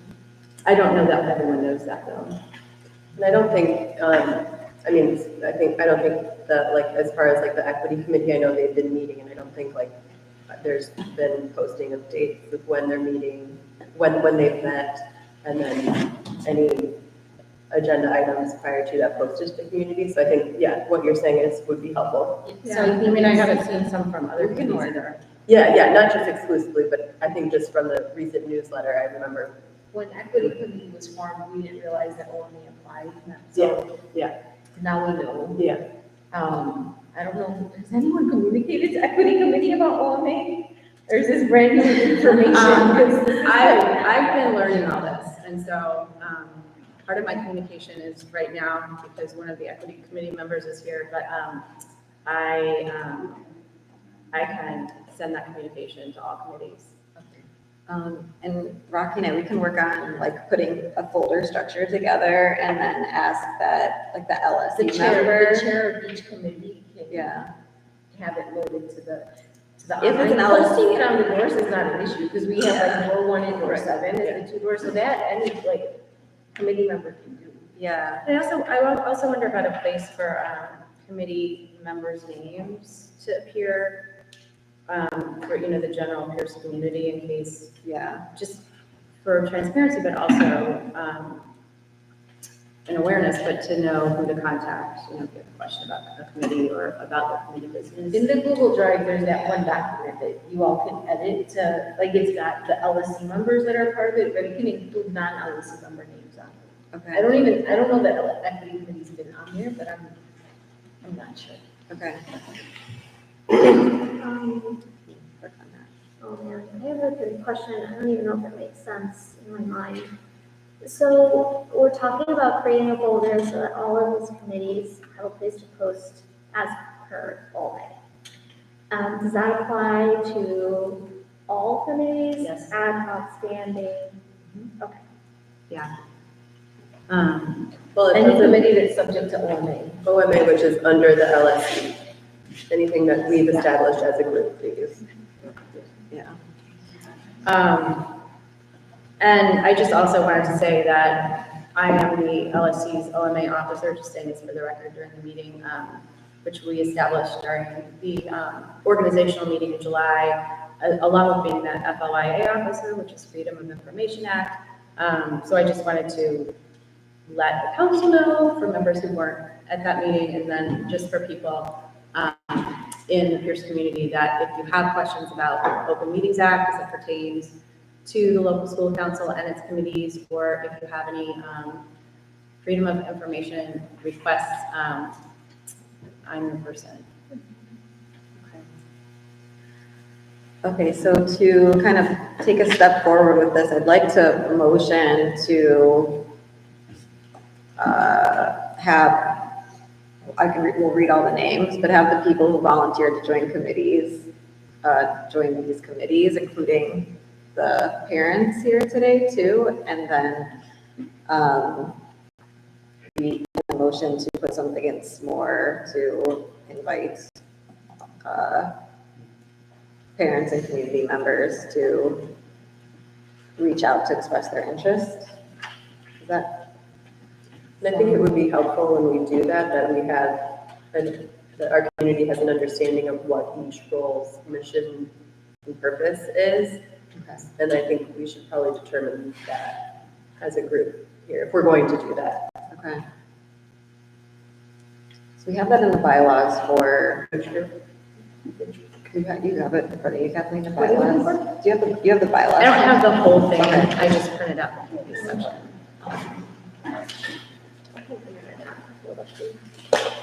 I think it should show up like explanation, but not like. An explanation of like, yeah, what each committee. Yep, I have that, you want it? Do you want me to read it, or do you want it? Let's just see like which ones we have and which ones we don't, I guess.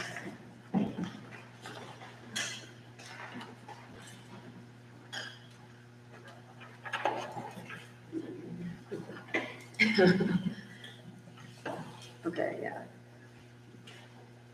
All right, so the bylaws committee drafts recommended changes to the bylaws. Council Education acts as a clearinghouse and identifies and makes recommendations of training opportunities. The executive committee develops meeting and forum agendas and develops and maintains a schedule of council responsibilities and deadlines, which we might propose to remove, basically. Principal Review Committee will gather information in order to help the LSC evaluate how well the principal is following the criteria as delineated in the principal evaluation form and in the goal areas set forth in principal evaluation. Okay, but actually, sorry, that's the committees that are limited to the council. So the committees that are not limited to the council is back. So sorry. And it says back serves as an advisory committee. The LSC communication team will be chaired by an LSC member, and okay, so each chair is an LSC member, so then they'll have access to put everything in the drive, so that's helpful. The LSC communication team will be chaired by an LSC member and will consist of interested council members, parents, guardians, as well as teachers and community members of students attending Peirce, the committee chairperson, shall be a parent or guardian, and shall be elected to a one-year term. Wait.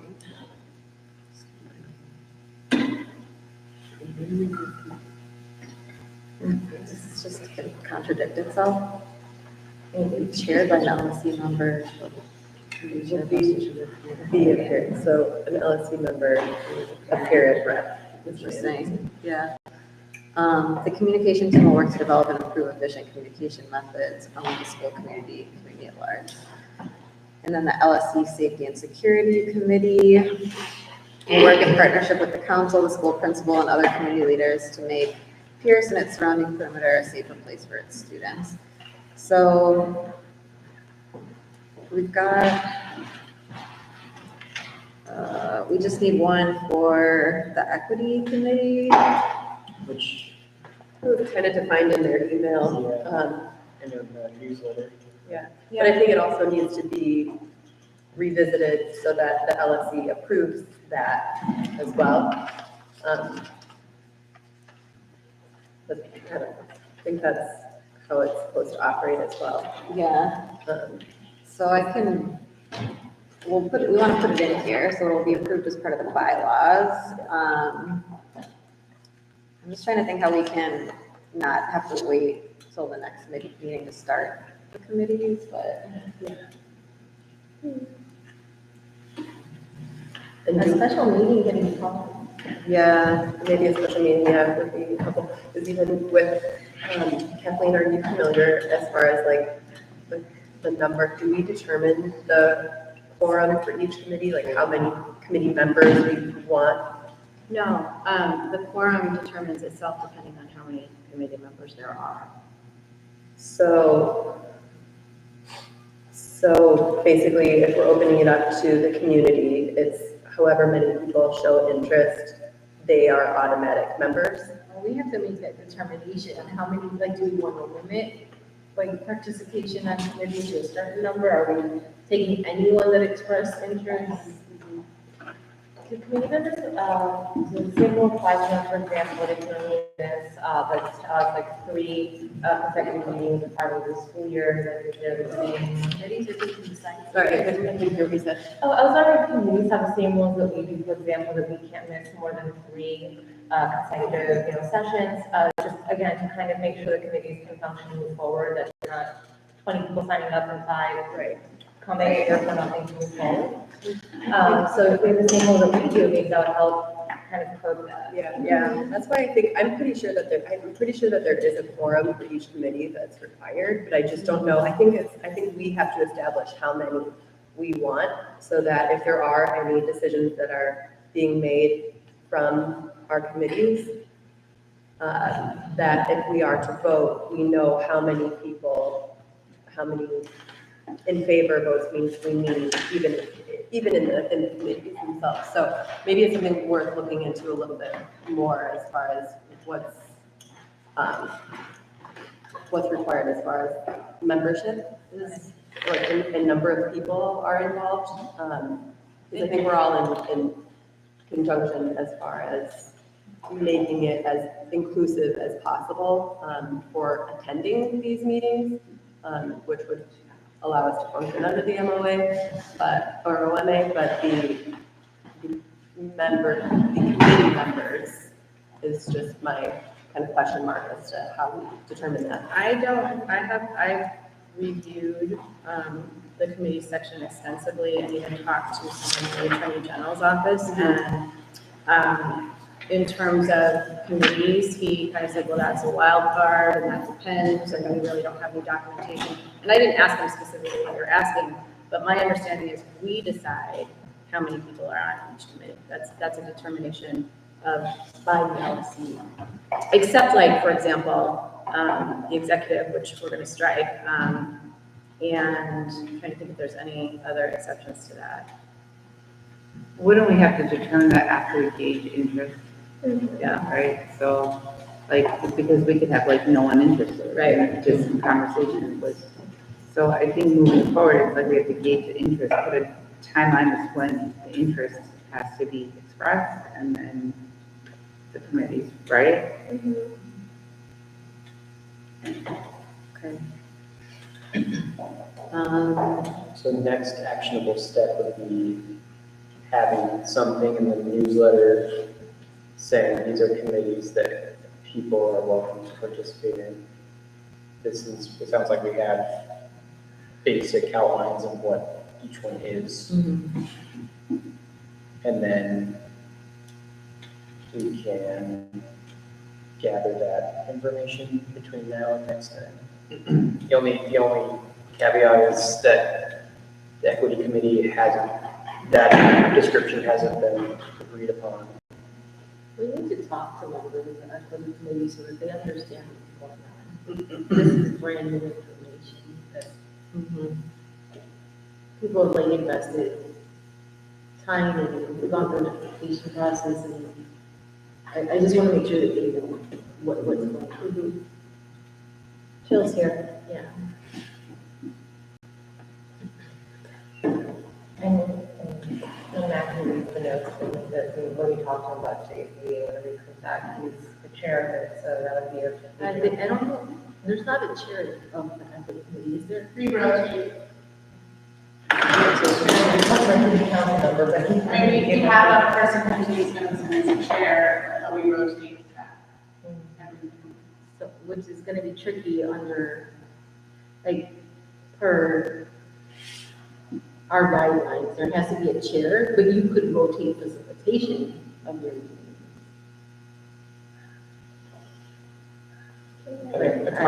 Maybe I'm speaking incorrectly in saying that.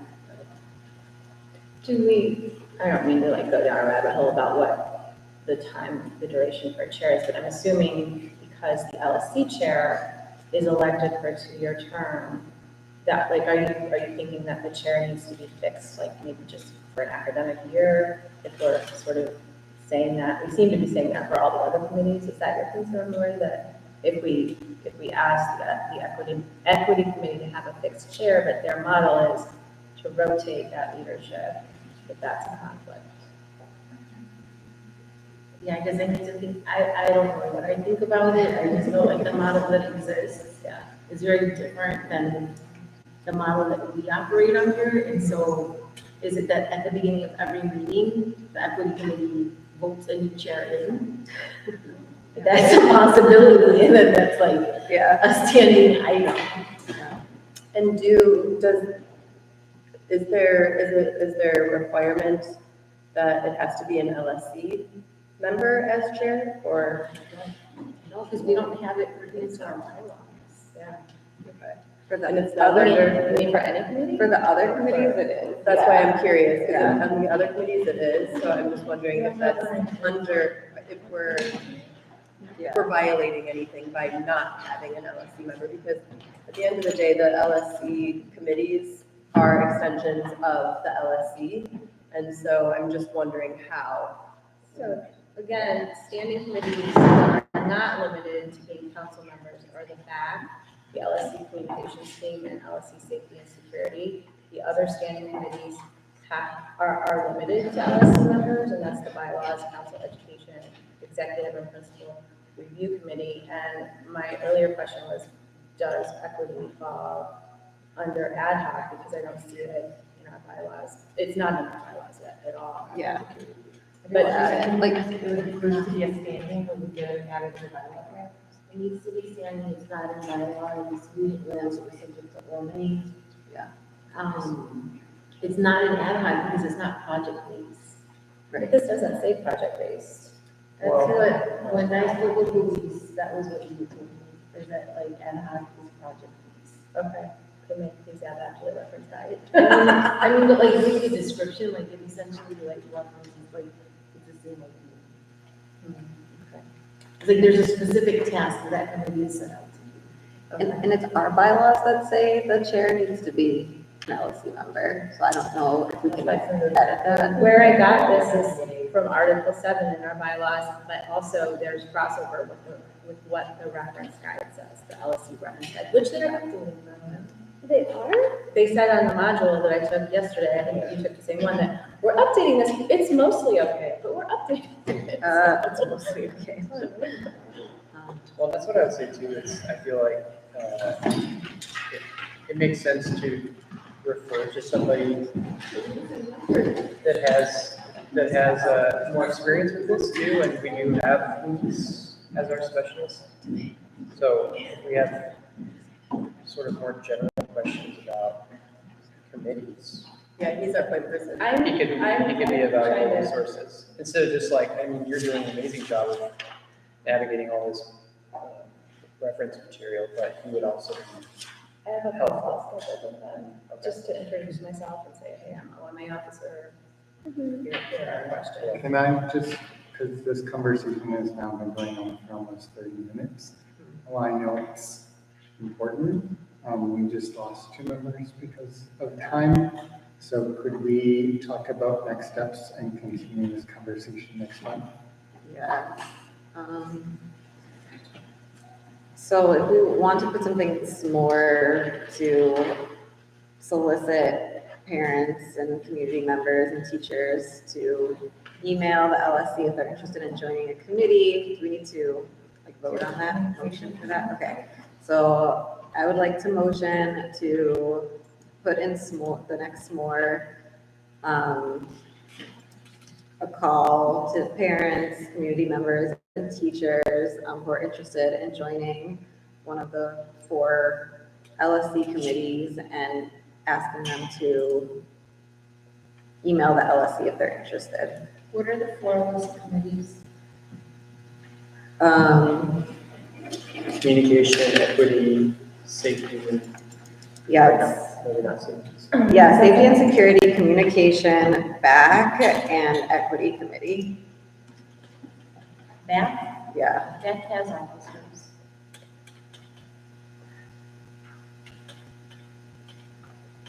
So is it just equity, safety, and security, and LSC communication?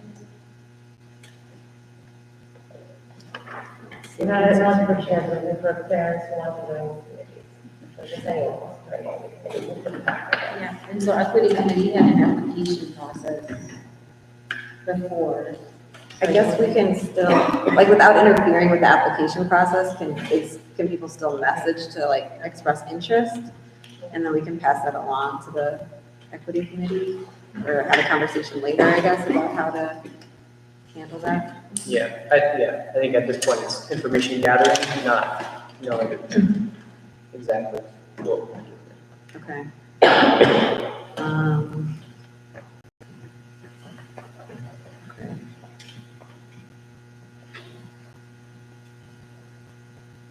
So motion to do that. So motion to put in some more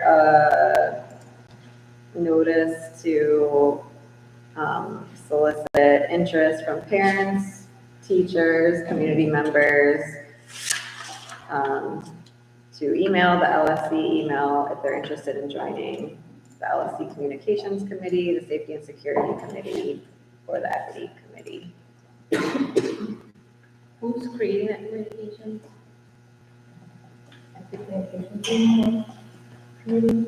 Communications Committee, that doesn't exist yet.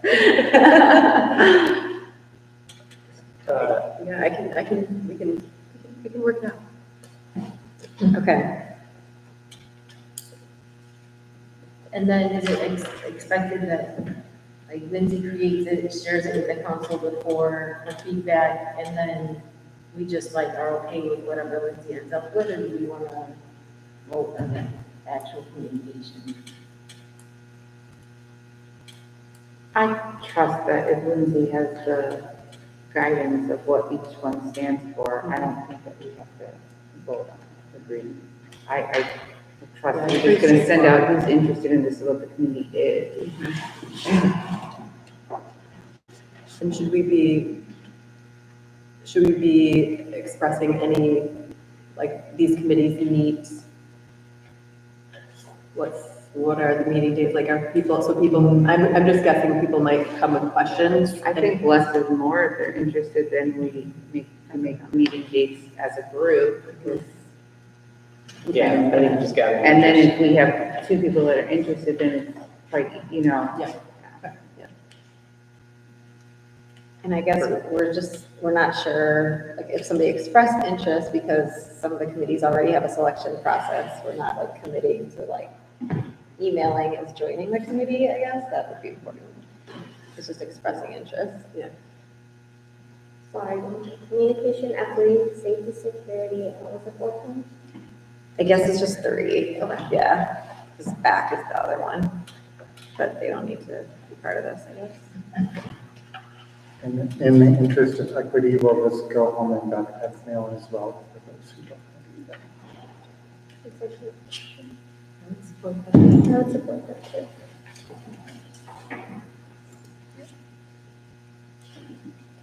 And I know the motion committee. So I'll add the backpack mail to the motion. Are you still seconding, Keith, with the backpack mail? Okay. Got it. All in favor? Okay, that's everybody. Any opposed, any abstain? And then for this one, you've got the vote who left, right? Yes. So, okay, great. Okay, moving along to committee reports. Is anybody here to provide an update for that? I can share that BAC had their first meeting today and we're able to elect officers. Oh, they elected officers? Great. Will they be putting out communications about who their officers are? Yes. Can you share who their officers are? Yeah, I know, I cannot remember everybody honestly, but I know Aurelia was elected chairperson. I think Lynette was elected vice chairperson. I cannot remember who the secretary and the representative. Great. All right, PPLC update? We reached out to the staff to solicit nominations, and the election is happening currently as we speak. Whoa. All right. We don't have a big map CNN board. Equity committee. Hi. So yes, we are Claudette Campos and me, Jill Johnson, and Matthew Conway, and I'm forgetting something, Francesca Worcester. We lost 2 members over the summer, but our next steps are to talk to Ms. Amy and the community and survey the community, students, parents, caregivers, teachers, to make sure that we have focus for the year. But we are now at liberty to make sure that we are talking to you all too, to make sure that we're following along. So just keep us posted on what we need to do. Thank you. Thanks. Safety and security? Safety and security, the only thing that I've been brought to my attention by teachers, you'll see there's like a lot of signs around that say this door doesn't close behind you, please pull it closed. So there is there's concerns about the doors not closing. And if there's a way to rectify that, but we talked last time, like new doors within the CPS. Some people have expressed like about key fobs, would that be something? And we have put reminders out, for propping doors and what have you. But that's about as far as, those are the only things in passing. Don't know that everyone knew that I was the person for it, so now that it's more formal, I think that we'll get more concerns. Ella, I don't know if you have heard anything from students. Nothing. So I think once it's more formal, Ella and whoever else is on the committee will send a communication out for concerns to bring. Ray, do you ever interface with safety committees at other schools around stuff like that? Like, I'm just wondering, or do you all talk to CPS about concerns like doors? So we haven't talked to CPS about it, but we've talked to the Amy and the engineer. Like, it's not easy to just, put a new door up. I've talked I've been at many different CPS schools to see. I know that like some schools have the key fob, which is like a thing where you can see who's coming in and coming out, and like when the doors being left open, what have you, but no, I haven't, I don't know if Adolfo has, because he's our formal security guard, but I have just mostly gotten concerns from teachers and brought them to the table.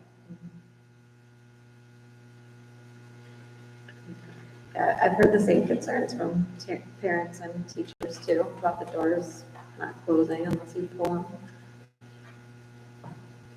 Do we know how many doors that is in the building? It's almost all of them, but even new doors, and part of it is the air pressure within the school.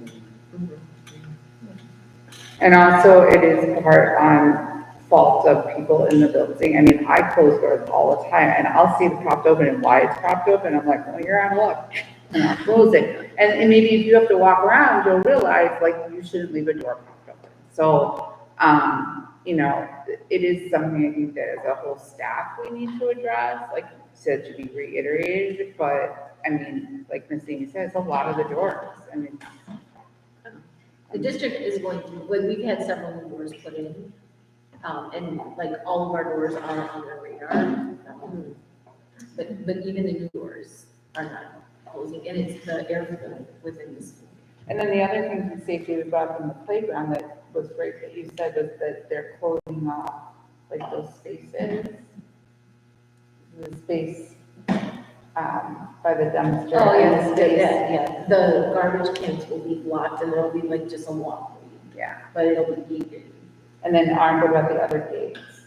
There will be gates put in, so that the gates could be closed during recess. So like, that was a huge thing. I was really happy to hear because the primary recess, that's like, I hate that goes, you know.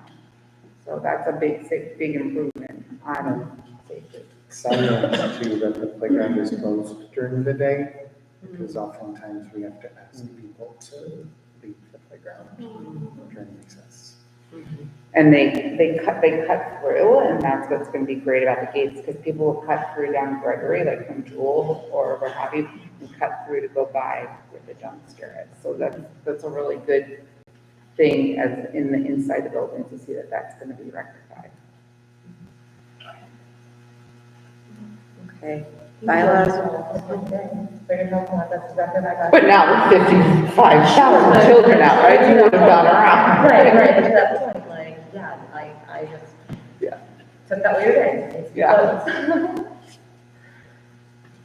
Okay, bylaws, I think we covered. Principal evaluation, anything? Can I ask, when do we need to vote on, because this is a contract? By February 28th is the deadline.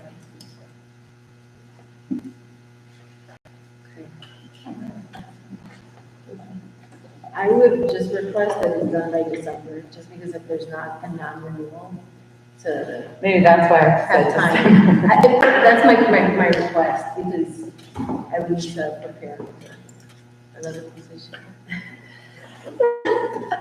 It's a real question.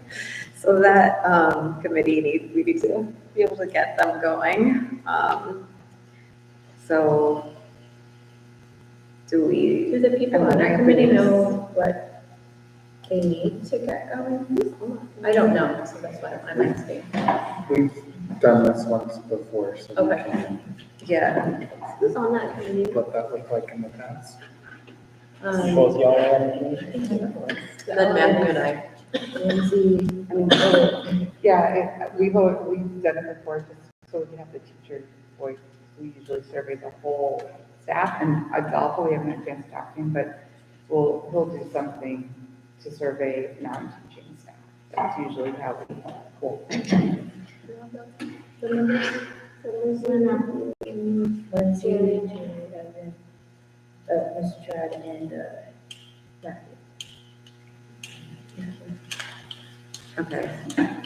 And that's not one of the committees that's open to non-council, so we're not being held up by that process. Okay, good. LSC Communications now has a second, hopefully we'll have a second member soon, okay. Community group reports. Thank you for your patience.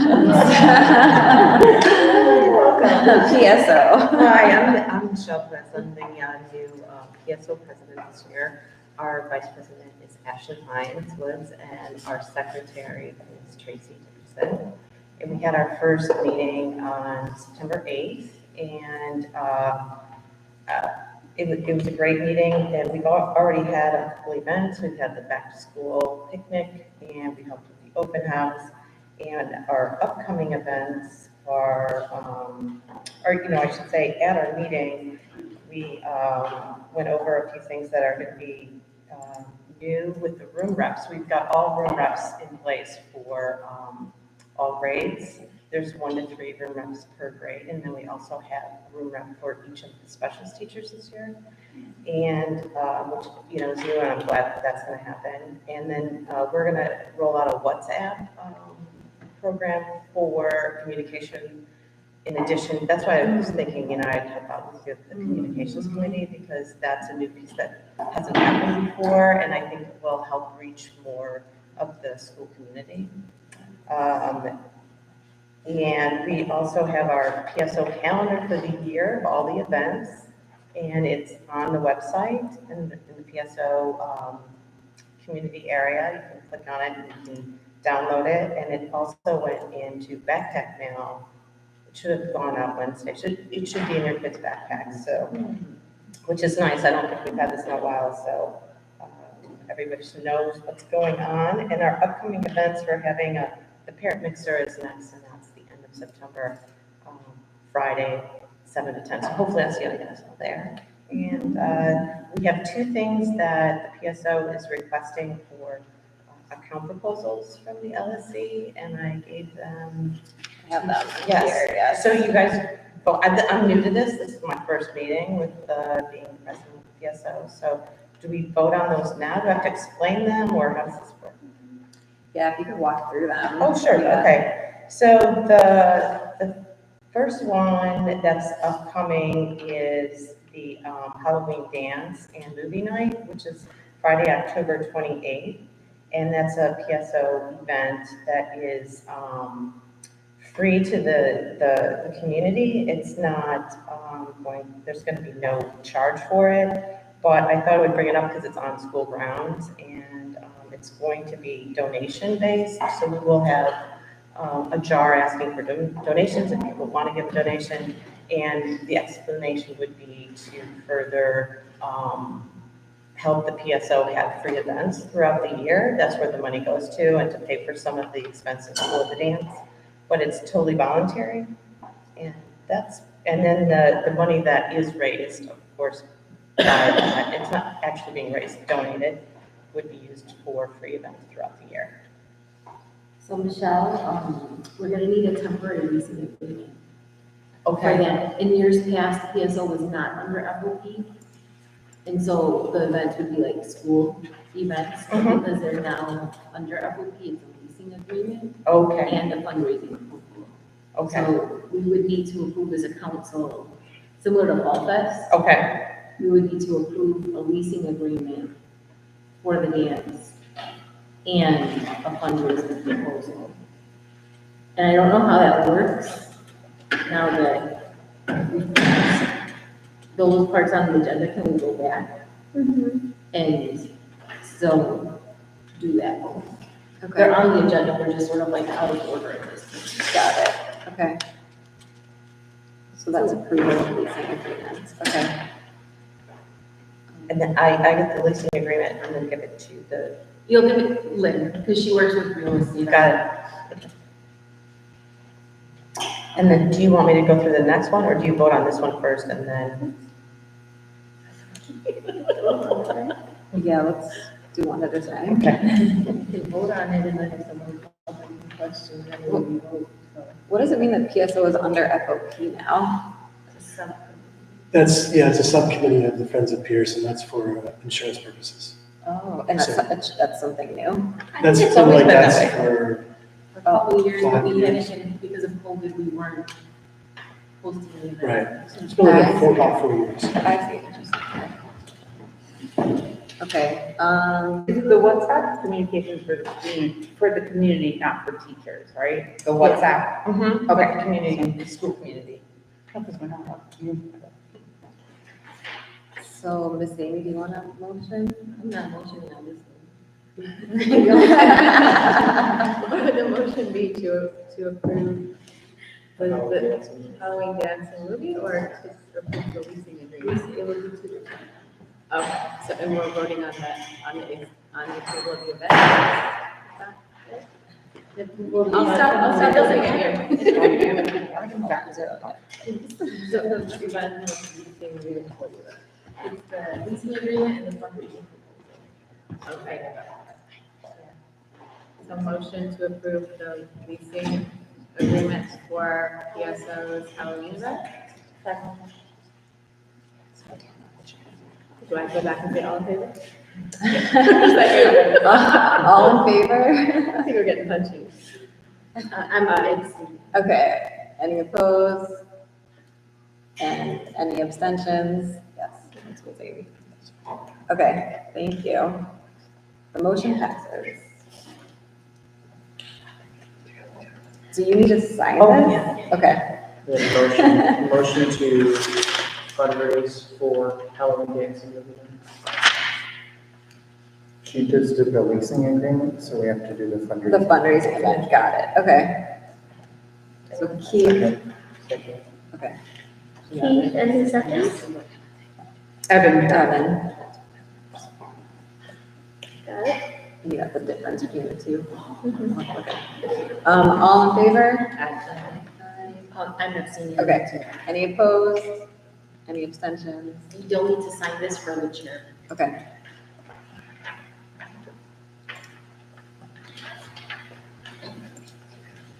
Okay, Michelle, do you want to do the next one? Oh, yeah, sure. The, book fairs? Yes, this is, for the fall and spring book fairs. We're trying to bring those back as a PSO would be the organizer of the, event.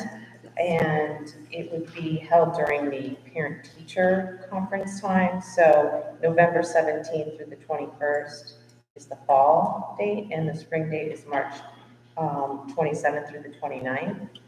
And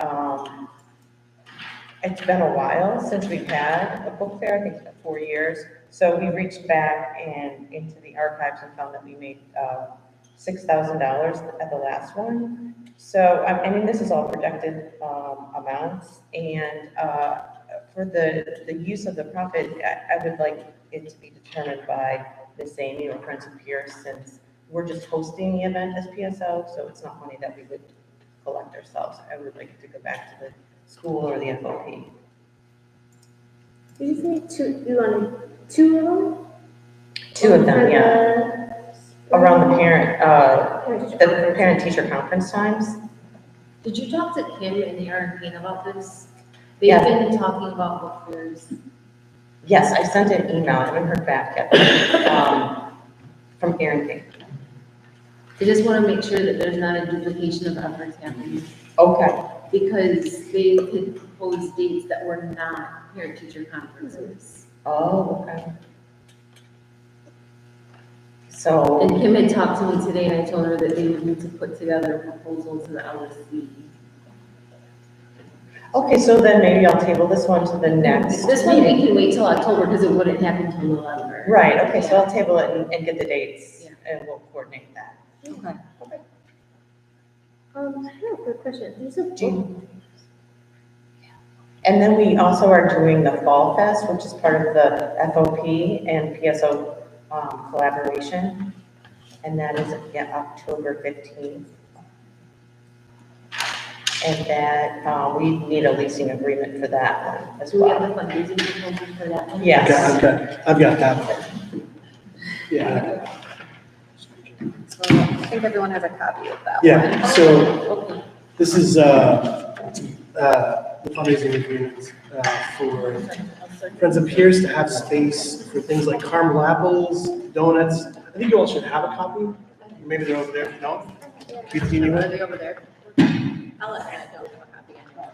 I'll pass them out. Oh, great, thank you. Just stand a second. I thought I did. So this is for the Fall Fest, and PSO runs activities, and it's very low cost with donation being part of it. We have donuts, caramel apples, Peirce swag, and other items that we sell between. Donuts and caramel. We don't have those. That's okay. Between $2 and $15 typically are what the costs are. We anticipate revenue being around 4,000 with expenses around 1,500. So what we've said is school's percentage of profit is 75% here. And the proposed distribution is per the principal to be used for art partnerships and other priorities on funding requests.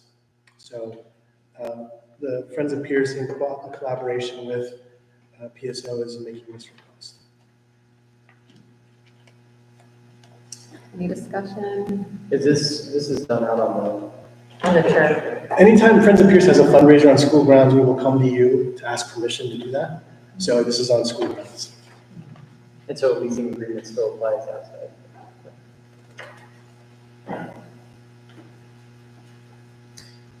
You're putting the leasing agreement approvals in the minutes, right? Okay, thank you. So this is going to be similar, we need to approve leasing agreement and fundraising. So I propose a motion to, for the leasing agreements to be accepted for the Fall Fest. Second. All in favor? And I'm abstaining. Okay. Just for-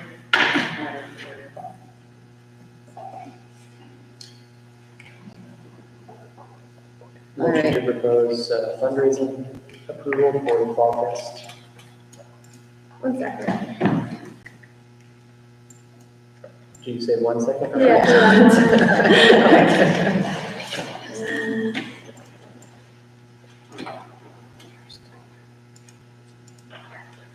It's not my laptop. It's all into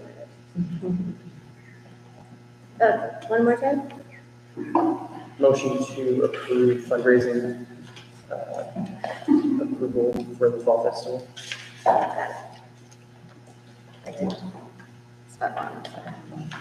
All in favor? Aye. Any opposed? Any abstention? Yeah, I'm abstaining, sorry. All right. All right, the motion passes.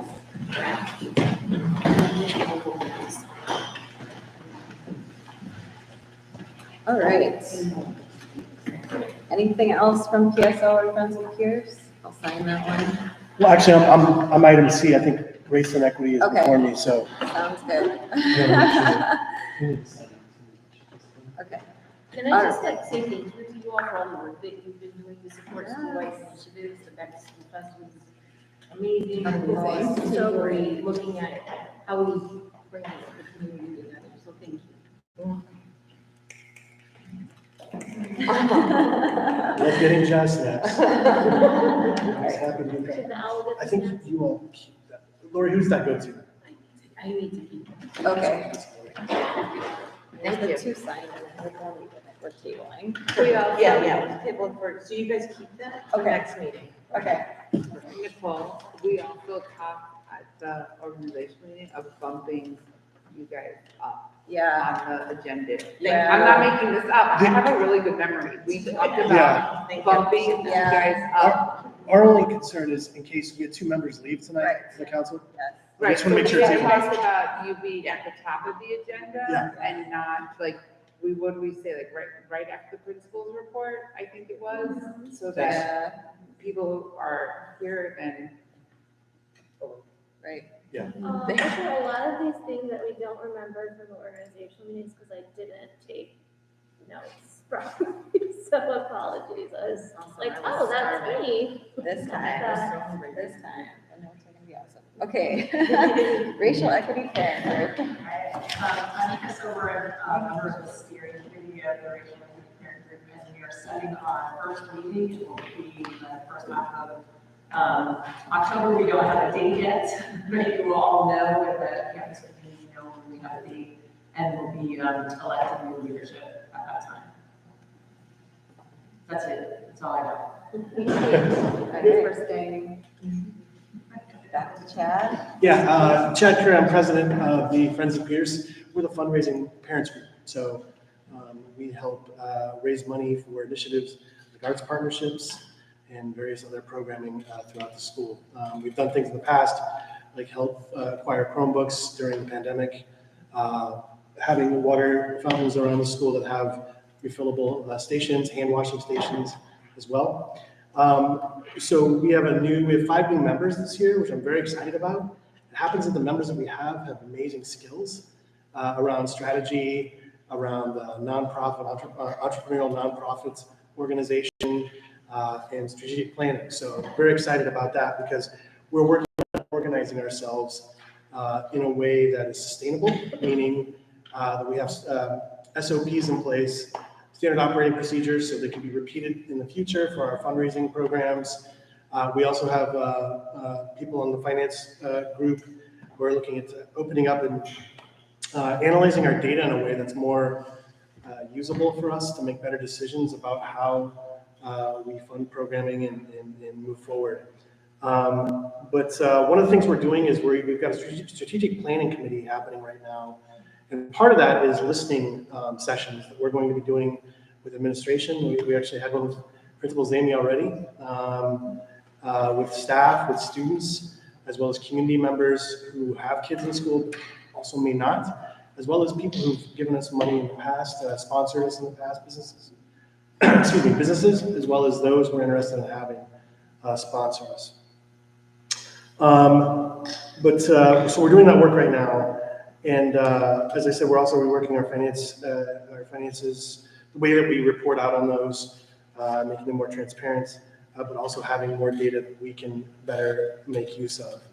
We do have a meeting next week to review our fundraisers and our finances and budgetary objectives, as well as Principal Zamy's funding requests. Next week, we're going to be talking about those as well.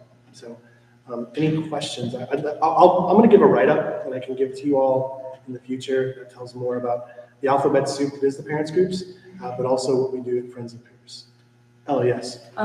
So a couple of years ago, you guys do the Hopley fundraisers, right? I'm glad you're asking about that. We do, yeah. So I remember like a couple of years ago, we would do the babysitting at Peirce thing. Mm-hmm. I'd like to bring that back, and it sounds really Great. fun. We'd love to bring it back as well. So specifically, yeah, that was initially to help fund the field trip to Washington D.C. Oh yeah. That's why we did those. Yes, we've had this request, so it's something we're definitely looking at. Yeah, we're doing a Washington D.C. trip this year too. All right, well there you go. Is that an approval through you guys as far as babysitting is concerned? You know, honestly, we might have to, Lori, have it approved by LSC when we do that. So we would have to have a series of those planned out, and then come to you with a funding approval. Because we hadn't done that previously. But yeah, Because it was school sponsored. Yeah, it was school sponsored. So yeah, thank you for asking the question. All right. Thanks, Ted. Thank you. All right, new business. The first item is lunch, coaches and screen time. Well, no parents, nobody during open participation mentioned it, so. Sorry, nobody talked about it in the parent public participation, so. Did you add that agenda item in the hope that someone It's wanted something to talk parents about it? have talked to me about, but I feel like it's pretty clear in the SMORE that Coach Jackson is the head of the lunch coaches, so it seems like something that maybe we can work with you on. Yeah, what was the concern, or what? So parents are concerned that their children are watching movies and during lunchtime, and it's like affecting how much they eat. Some of the content's uncomfortable for some of the parents. and, yeah. Is, everyone having lunch in the lunchroom this year? No, kindergarten, pre-K, K-1 eat in the classroom. But they only have cell phones. But they don't have cell phones or screen time. The primary kids? Yeah, I'm assuming that they're not on. They're not on phones. Yeah. So like movies are being shown or something as they're eating? Is So the that- students eat, so there's a 45-minute lunch period for kindergarten and first grade students. They do not initially show videos. Students are encouraged to eat, and then the coaches, if there's like additional time, some have been putting like a video on, for those, there will be like some kids that want to just sit and watch a video, some that want to like play a game or like engage in other things in the class. There's like a variety of things that are happening. And so the question is whether or not, like, it's PBS kids is what they're going to, whether or not that's appropriate during the lunch hour.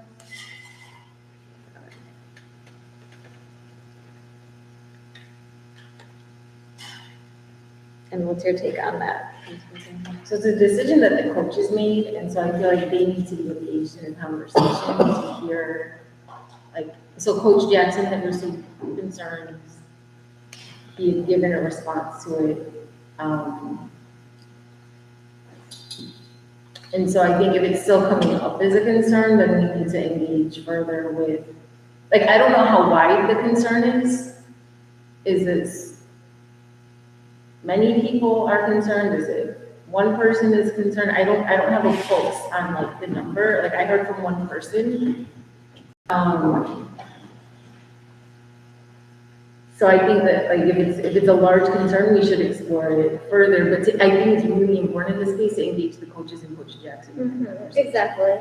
But I don't have a pulse. Like I literally don't have one person. So I don't know what you all are. Yeah, so for new business, what exactly is the type of things that you put in there? Because when you ask me for new business, I'm like, oh, well, this is what I've heard some of the parents tell me about that's on their mind. Is that the sort of thing you put on your business? Yeah, anything that's not been discussed before. Yeah, I think where I sort of ended up is realizing that Coach Jackson is the head of the lunch coaches, so it would make a lot more sense to open a dialogue with him and then see sort of where the concerns are and where we can make a kind of compromise. Do you have a touch point in the community that expresses concern to you, to let them know that that should be the communication channel? Yeah.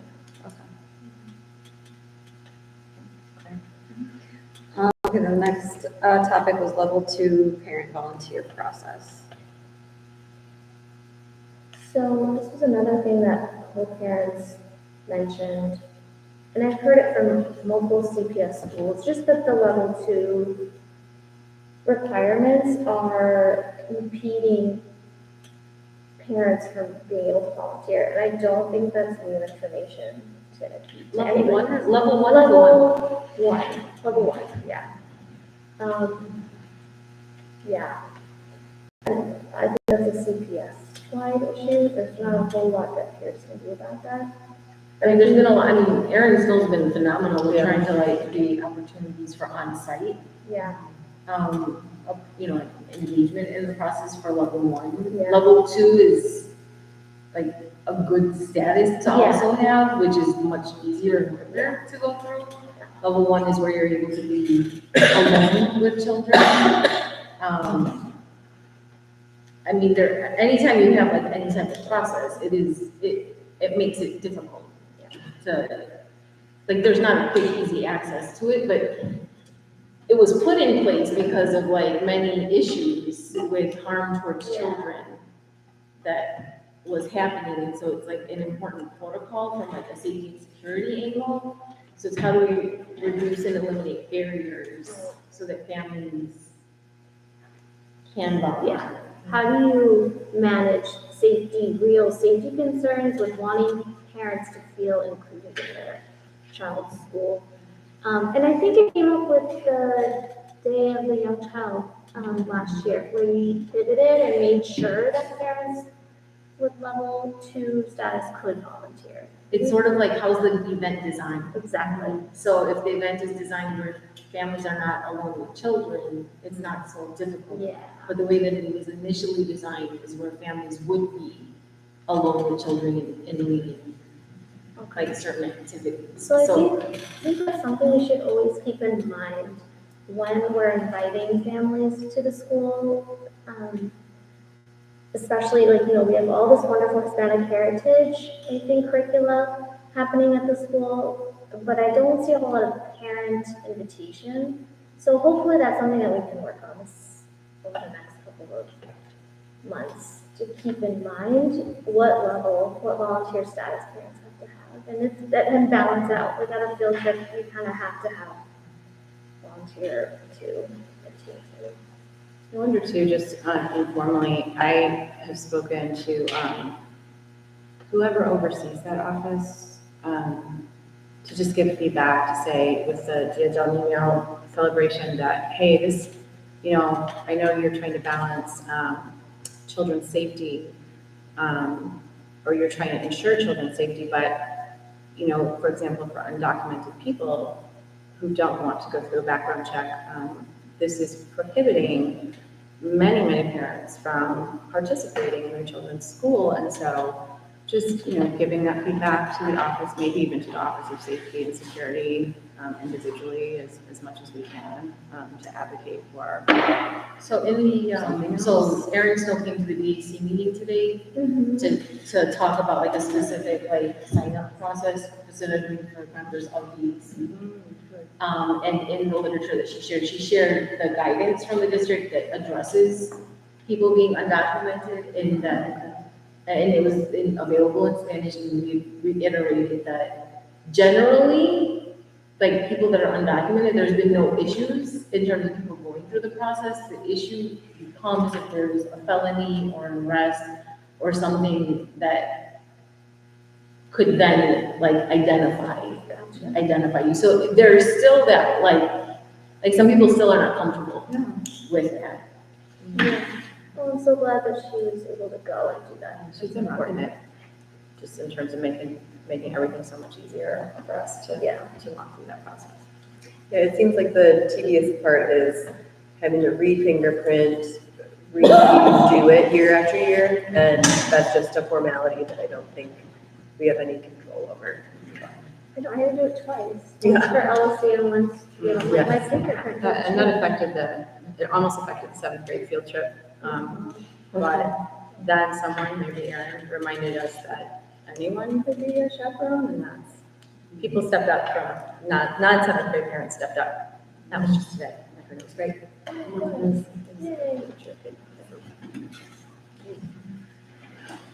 All right, so the last item is the second public participation. Anybody in the room? Okay, we can check the phone. Oh, yes. Wasn't sure if they checked it. We checked it last Say time. Lauren is here. Lauren has been active in updating our website with Mr. Lee, so thank you. Oh my gosh, it looks great. Oh my God. Well, I mean, there hasn't been any design updates, but I'm working with Mr. Lee on streamlining it. Maybe that's what it was. Apparently, but we had talked about last year having some sort of parent survey to see what we can do to make it more family friendly. But that's why I kind of offered to be on the communications board, but also in helping getting the LSC information a little bit more accessible, because going back and watching historic videos and whatnot is not the easiest thing to do. So I would love to offer my assistance in that end, but also if there's any updates on the LSC website or for the website, emailing me and Mr. Lee together will help me be able to help him get stuff up, because he's a very busy person already, and so I'm just trying to get back up. Do you guys do the LSC, the Peirce LSC site as well? The page on the website? Because I just Google Peirce LSC and there's one landing page with links to meeting notes and our names on it and that kind of thing. So on the Peirce website, I help with that. I haven't done any updates to the LSC page or. I was just curious, I was thinking of that earlier when we were talking about, committees and stuff too, so, since you brought that up, is that the same? I had just updated it. Yeah. This summer, like after our organizational meeting. Okay. Because that could be nice too, if, if we're talking about getting more involved in committees, if that LSC part had committee information. And I was just gonna say, I do, like, I get direct emails from PSO at the end of every meeting with their minutes, and I've been given the thumbs up to just post those, so simple stuff like that, I'm sure Mr. Lee would be fine with me, like, just posting like your minutes or your agendas. It's a very simple, easy thing to do, and obviously something that I can help take off of Ms. Amy's and Mr. Lee's plate, because we all know they're very busy. Thank you very much. Yeah, thank you. Great. All right, well, we don't have any emails, so do I have a motion to adjourn? So moved. Do I have a second? Yes. All in favor? Aye. All right, motion passes. Lauren, thanks, guys.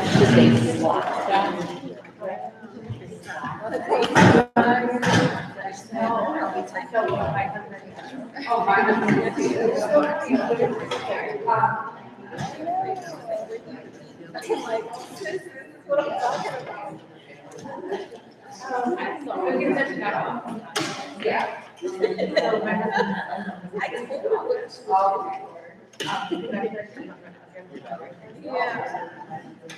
She didn't take it for a look. Yes. Yes.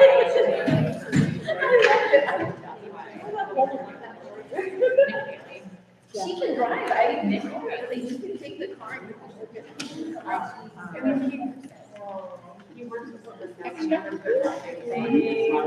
You guys did great. I'm impressed. Sure.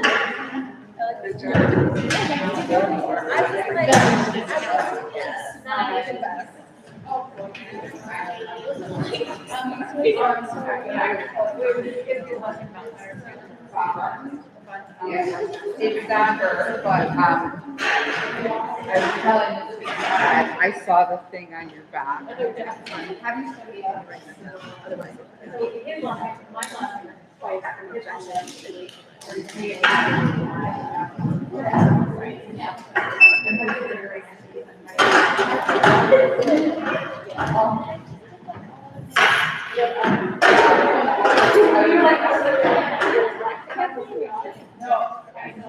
This is my daughter. Oh, my baby. She was at me. He was like, you could just move her home. I want to see what these meetings are. She wasn't in here very long.